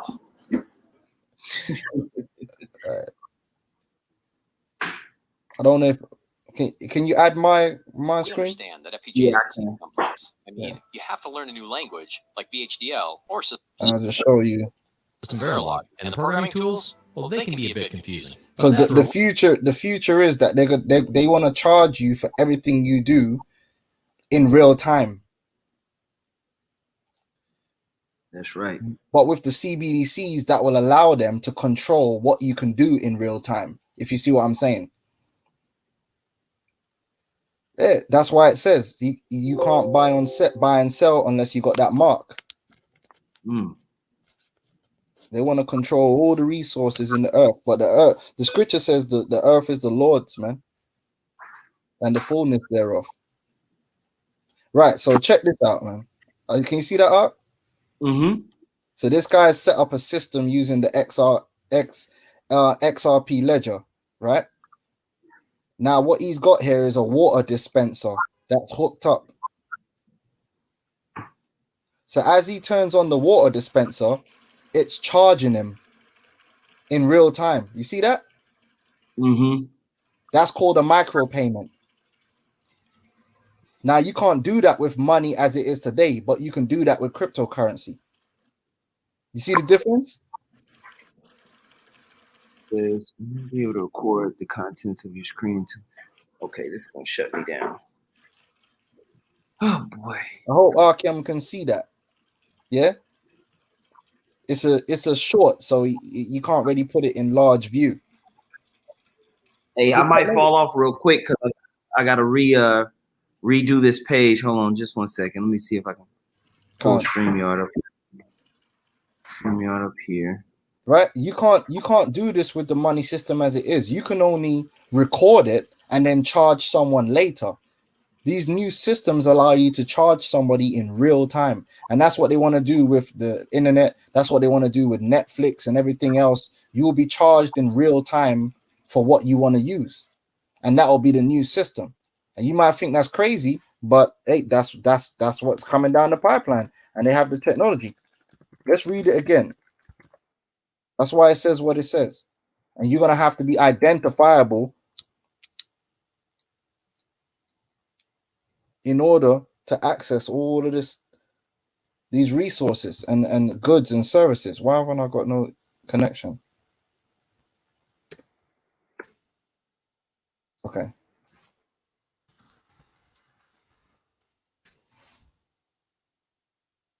All right, Revelations 13 and 16. And he calls of all, both small and great. All right, small meaning your person of lesser stature in society, and great is your person of greater stature. Rich and poor, right? So regardless of your socio-economic status, free and bond. So that's your citizen that is at liberty, and that's your prisoner. Yeah, to receive a mark in their right hand or in their foreheads. Now that mark of identification, that mark that's gonna identify you and juice you into, allow you to communicate with the digital system through RFID receivership. Okay, you might receive that mark in your right hand or in your foreheads, and that no man might buy or sell, meaning anything, because everything in this society is a transaction. You're not going to be able to do anything. You're not going to be able to have food. You're not going to be able to buy and sell, go to the grocery store. You know what I'm saying? Use Netflix, use the internet. Because don't you pay for the internet? Easy? And that no man might buy or sell save he that had the mark or the name of the beast or the number of his name. Okay, you're not going to be able to take part in this man's system unless you have that mark. And that's why there's going to be a lot of pressure, because you're going to have to make a decision. Are you going to trust in Yahweh Hashem Yahushai that the Lord will provide for you, or are you going to trust in Esau? When you see all these guys taking the juice, that you already know that them guys are going to take the mark of the, because them guys are going to justify it, because it's going to be a point of difficulty to not have it. So they're going to justify it. Oh, well, General Yohana already said that. He said that when the brother, I forgot what camp the brother was from, but when he called up General Yohana, and the brother said to the general, listen, if you don't take the microchip, you ain't going to be able to eat. He said, well, you're going to have to take the chip then. So in his spirit, he already knows that if Esau brings that inconvenience, he ain't trusting that the Lord can provide the food, that the Lord can provide what we need outside of Esau's system. He believes in Esau and his system, so he gonna take that mark. Okay, to get the government food, to get safety, to access water. When we know that in the scriptures that the Lord can provide all those things.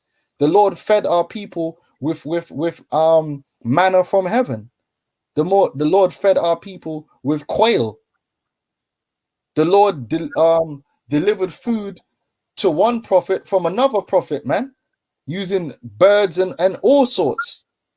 Yeah, the Lord had Moses split the rock and produce water. I believe water also came out of what was it, a donkey's jawbone? Mm-hmm. Yeah, this is why the scripture says, I'm sorry, out of the lion, yeah, the honey out of the lion. This is why the scripture says, this is why you got to read the scriptures. The scripture says the earth is the Lord's and the fullness thereof. And then the scripture turn around and tell you that the Lord is the one that feeds everybody on earth, not Esau. The Lord is the one that provides food for everyone, even the animals. He provides a meal. But Esau is going to make you feel like he's the one that provides. He's in control. This is his earth. This isn't his earth. That's why the scripture turn around and tell you what?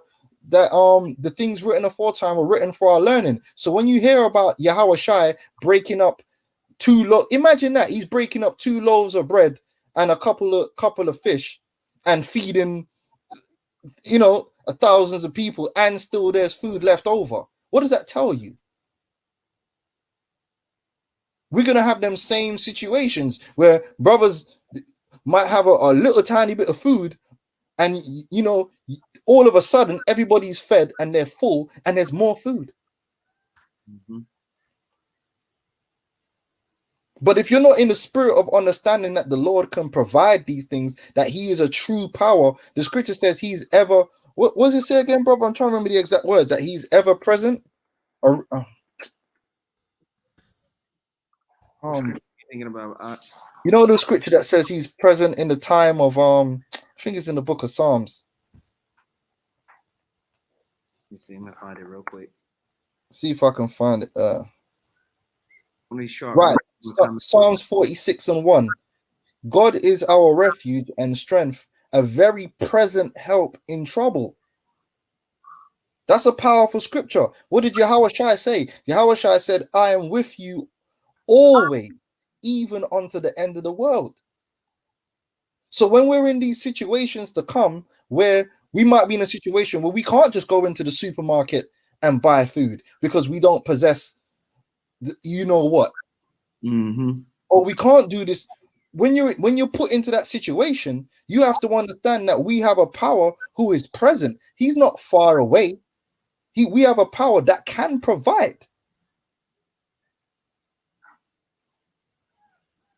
We have a power that can split the sea so that you can walk through on dry land. That's right. Constantly, the Lord has shown that he is. But then when you get these guys now, and based on the flu, they're running and taking the juice, then you already know what spirit they're in. They're in the spirit of, when that time comes, they're gonna justify, well, if we don't do this, then how we gonna eat? As we's gonna eat. They're gonna be running up into FEMA to get some of that Soylent Green, some of that lab grown MEET, that lab grown meat. Mm-hmm. Yeah, it won't even be real meat. That's why they be pushing all that vegan stuff down your throat. It's gonna be that lab grown stuff. Or dead bodies, man, that recycled bodies and that Soylent Green, and they're gonna run up in there to eat that. All right. You know, because they're not spiritual men. They don't believe in the Lord, really. They believe in carnal things. The carnal mind is enmity with the Most High. You can't be carnal. Esau's gonna make it look like there's no way out, but with the Lord, there's always a way out. If the Lord want to do it, he could do it. Read the scriptures. Absolutely. Absolutely. Great points. Great points, my man. Okay. You know? Oh, if you don't, you'll lose your job if you don't take the mark. That's all right.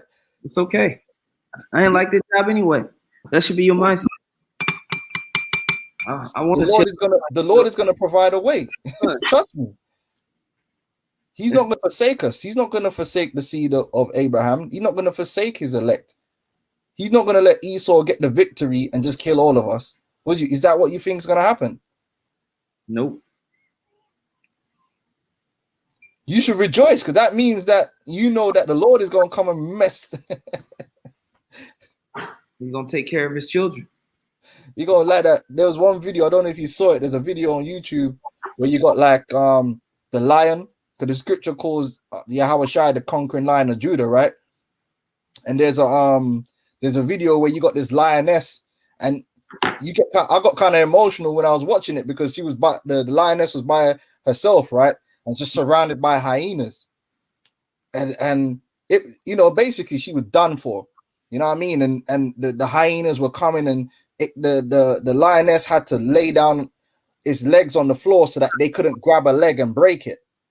And the whole time the lioness was just crying out, and you were like, well, boy, like it's over. Then out of nowhere, it was like, some massive lion comes out, and all the hyenas just scatter.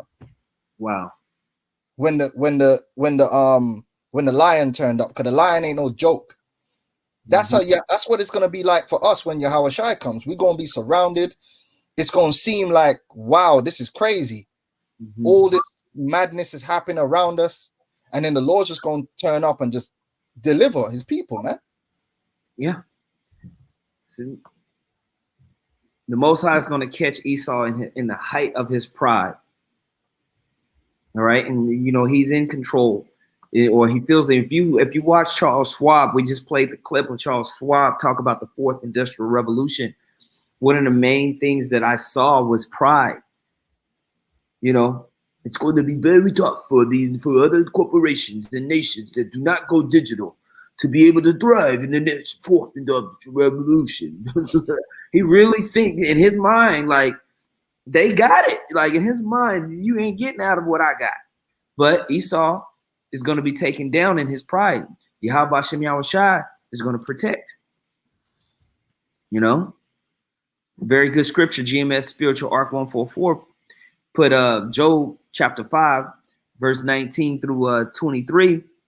He shall deliver thee in 6 troubles. Yea, in 7 there shall no evil touch thee. In famine he shall redeem thee from death, and in war from the power of the sword. Thou shalt be hid from the scourge of the tongue, neither shalt thou be afraid of destruction when it cometh. And at destruction and famine thou shalt laugh, neither shalt thou be afraid of the beasts of the earth. Right? He put verse 20. Let me see. Oh yeah, that was it that he put on there, and then he skipped down to chapter 20. But yeah, man, Esau is going to be taken down, and we're going to be in a good position whenever this translation of kingdoms happens, man. You have to have trust in that. That's the whole part of the algorithm. All right. Did you have any more clips or anything that you wanted to go through? I got another precept here as well. Revelations 12 and 11. It says, and they overcame him by the blood of the Lamb and by the word of their testimony, and they loved not their lives unto death. You know, so you got to remember that this is the reason why Yahweh Shai made that sacrifice, so that in these last days we wouldn't be consumed. We were bought with a price. So the Lord's not going to allow his elect to be joined onto another, because we belong to him now. You know, he ain't going to allow for that. He made a sacrifice to gain us, not to lose us to people like Klaus Schwab, so we could bow down and worship that. You know what? Yes, sir. That's what they think, bro. Trying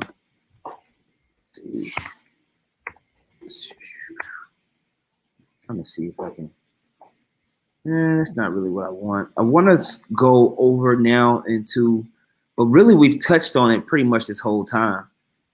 You know, how basically this fourth industrial revolution was going to lead to war. And because of the way globalism has worked and these global markets have worked this whole time, it's really led to all these nations being able to be prepared for war, as they've just kind of gleaned the riches from the whore that rideth upon the beast. And so we don't have to go super deep into this. I didn't know if you had any clips or if you had any articles or anything like that that you might wanted to bring up. We don't have to. But one of the videos that we did a while back was Ww3 Algorithm. I believe it's called The Big Picture.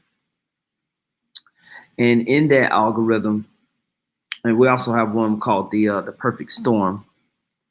But in that algorithm, basically, it just talks about how all of these nations are positioned in the Middle East in a place to where there's going to be a war in the Valley of Jehoshaphat.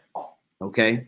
And so when you look at the current positioning of things, when you're looking at the current geoeconomic or the geopolitical climate, all these nations are trying to really they're fighting over who's going to control this next leg, this next digital age. Where is it going to be centralized at? And a lot of people want to say China and everything like that. It's not going to be centralized anywhere because it's going to end too quickly. So once they're issuing out this mark of the beast system, it's going to quickly escalate into war, because there's going to be a lot of nations that get the short end of the stick, like Charles Schwab said. And these nations are going to be angry and they're going to fight. So I want to read this in Joel, the 3rd chapter. Let me skip down. I'm going to skip down to verse 9. Joel 3:9 says, proclaim ye this among the Gentiles, prepare war, wake up the mighty men. Let all the men of war draw near, let them come up. Beat your plowshares into swords and your pruning hooks into spears. Let the weak say, I am strong. Assemble yourselves and come, all ye heathen, and gather yourselves together round about. Thither cause thy mighty ones to come down, O Lord. Let the heathen be wakened, and come up to the valley of Jehoshaphat, for there will I sit to judge all the heathen round about. Okay, so now everybody's going to be coming into the valley of Jehoshaphat over in the Middle East. Right now we have a perpetual war happening in Syria and different areas all across the Middle Eastern kind of region, up and down the Euphrates River. But they've been able to beat their plowshares and pruning hooks into sword and spears because of the initial agreements with the petrodollar. And those agreements caused money to flow into the hands of Ishmael. Okay, Ishmael prophetically was going to be at war all the time. And we've seen that play out for sure. And with that being said, basically the United States, to forward its enterprise and make deals with everybody, they did a lot of weapons contracts. So now you have nations like Saudi Arabia and even other nations that are close roundabout. They all have major military capability. None that can, specifically compare to the United States. But once all these nations gather themselves together, it's formidable. Okay, it's formidable to the United States. All right. And so we see those issues springing up. All right. Also, it's not just a war with military weapons, it's also cyber attacks and digital capabilities that's going to make war with the United States amongst the other nations be very, very movie like. You see? Verse 13 says, "Put ye in the sickle, for the harvest is ripe. Come, get you down, for the press is full, the fats overflow, for the wickedness is great. Multitudes, multitudes in the valley of decision, for the day of the Lord is near in the valley of decision." All right. This is what's getting ready to happen amongst all of these different things that have been culminating. This is the back end of the algorithm with all these nations basically fighting over who's going to be able to control or be in the best position possible with the MOB systems. Okay. Did you have anything you want to add with that? Oh, you're muted. Yeah, I just wanted to show brothers, even now, like what you're mentioning is happening because the situation in Afghanistan, like from what I'm reading and understanding, China has a hand in what's going on over there and are basically making a grab for Afghanistan, and then that will help them to link up with Iran in the Middle East.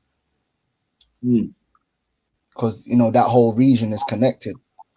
Yeah. You know, America basically have lost their foothold in Afghanistan to China, which is very interesting if that is indeed is the case.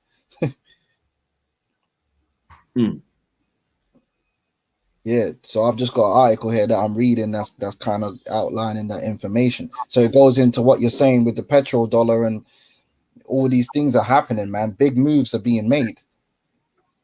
Let's go. Are you gonna read that or what? It's yeah, just a point. Yeah, I mean, I could read some of it. That I'm oh, okay. I'm on. I didn't know I was on the screen. Yeah, it says Afghanistan has fallen as China is moving to threaten U.S. Middle East oil supplies, and the liar in chief, yeah, the liar in chief continues to deny the truth. It says, I was preparing for publishing an article on the CDC's planned implementation of concentration camps under the guise of the thing when I received confirmation of a story from an American GI that Afghanistan, despite assurances from the lying Biden administration, has fallen. Not only has Afghanistan fallen, communist Chinese troops are everywhere in Afghanistan. In fact, Chinese troops engaged American forces alongside their Taliban allies as a base was in the process of being abandoned. It is a case of shades of Saigon as elements of the North Vietnamese advanced on Saigon and helicopters had to land on the roof in order to rescue embassy personnel. America is not far from seeing history repeat itself nearly 50 years later. Yeah, so, you know, based upon what they're saying, it says the Daily Beast reported that Kabul authorities have become much more deeply engaged with Chinese leaders as the two work toward a deal to invest in Afghanistan's infrastructure through China's International Belt and Road Initiative. This was apparently the Biden plan all along, but wait, is much worse than what is reported above from the New York Post. Let's see if it's worth even reading all this. Yeah, that's pretty much it. Yeah. Yeah, so it goes back into that. But so allegiances are being formed, man. Geopolitical moves are being made. It says, oh, okay, this bit's fine. One may ask why this matters. Afghanistan is adjacent to Iran. The Iranians and the Chinese have been aligned in the BRICS nations' alignment of bypassing the petrodollar in favor of purchasing Iranian oil in gold. The BRICS nations, including Brazil, Russia, India, China, and South Africa. It does not take much insight to realize that the Chinese military will link up with the Iranian military, and the threat to the Middle East oil supplies will be immediate. Because of Biden's poorly planned withdrawal from Afghanistan, the entire region is now destabilized. However, the real threat to America focuses on the potential lack of available oil. So I suppose that's the next crisis they're trying to make. Because I think Donald Trump came out of the woodwork and he was talking about that, wasn't he, on the news? Talking about how America isn't energy independent, and when he was in power, they were independent. But anyway, when Biden came into office, he immediately turned America from energy independent, there you go, nation to a dependent nation, dependent on the Middle East. When World War III breaks out, America's mobility and their ability to resupply and extend the battlefield has been purposefully compromised by this Benedict Arnold of a president. Everything that this president has done has been to harm America and Americans. Yeah, well, maybe he's paid off, isn't it?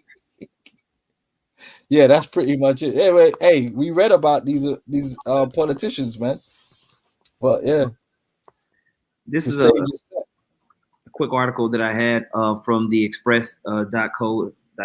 World War III warning as Europe risks becoming a battlefield for China and U.S.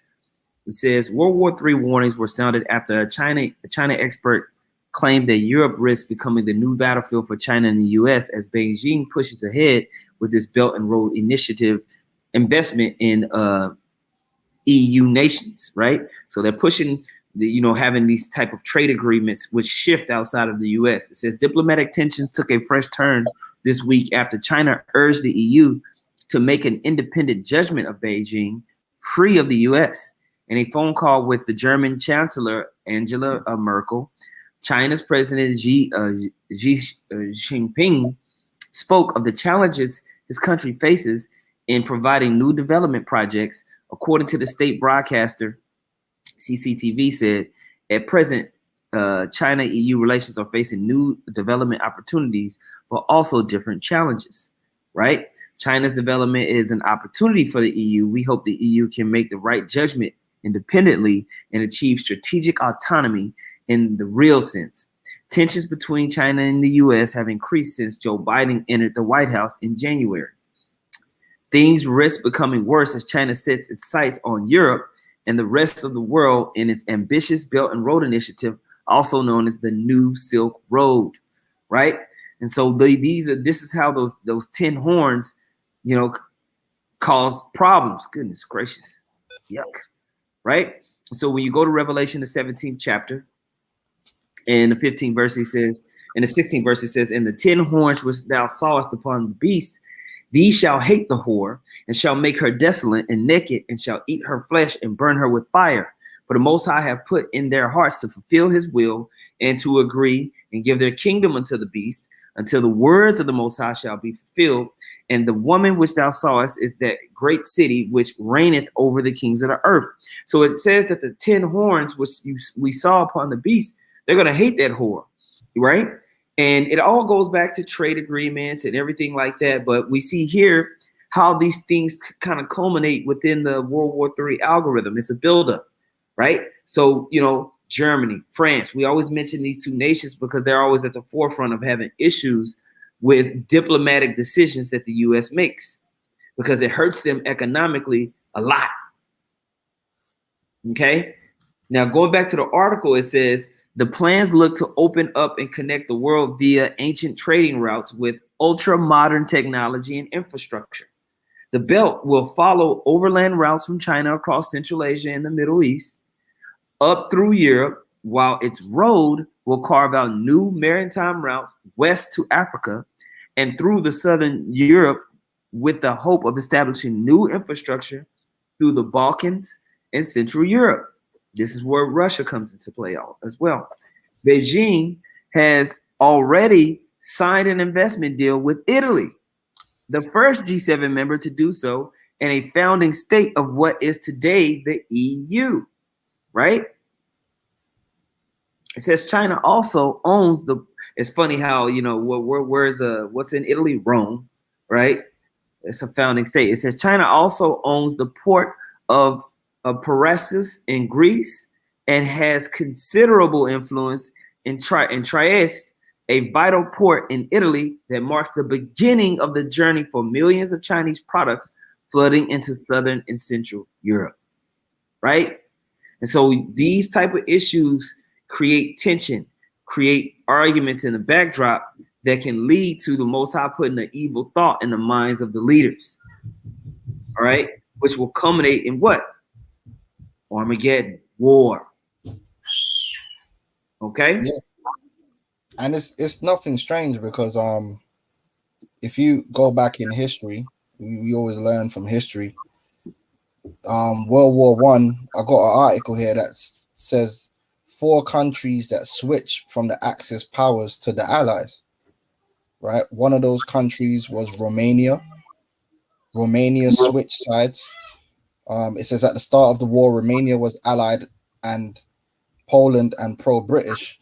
However, as the war progressed, in order to avoid being overrun by the Soviet Union, combined with fascist elements within the country, Romania adopted a pro-German dictatorship and became an affiliate state of the Axis powers.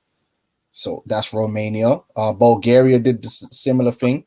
Another affiliate state for most of the war, Bulgaria was allied with the Axis powers. The rise of the Bulgarian right wing in the 1930s saw a growth in ties with Germany, aided by German promises of the return of the traditional Bulgarian territories in Thrace and Macedonia. Bulgaria signed the tripartite pact in March 1941. So they switched for land.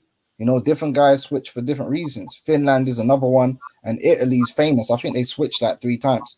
The point is that as we're reading in the scriptures, that a lot of these American allies are going to launch missiles on them. It shouldn't be something strange, because there's been many wars where allies have gone into wars with one side and came out the other side of the war on the opposing side. Mm-hmm. And that's exactly what's going to happen. Some of these nations, all these nations that go into the war on American side are going to end the war destroying America. Why? Well, the scripture says, Isaiah 33:1, woe to thee that spoilest, and thou wast not spoiled, and dealest treacherously, and they dealt not treacherously with thee.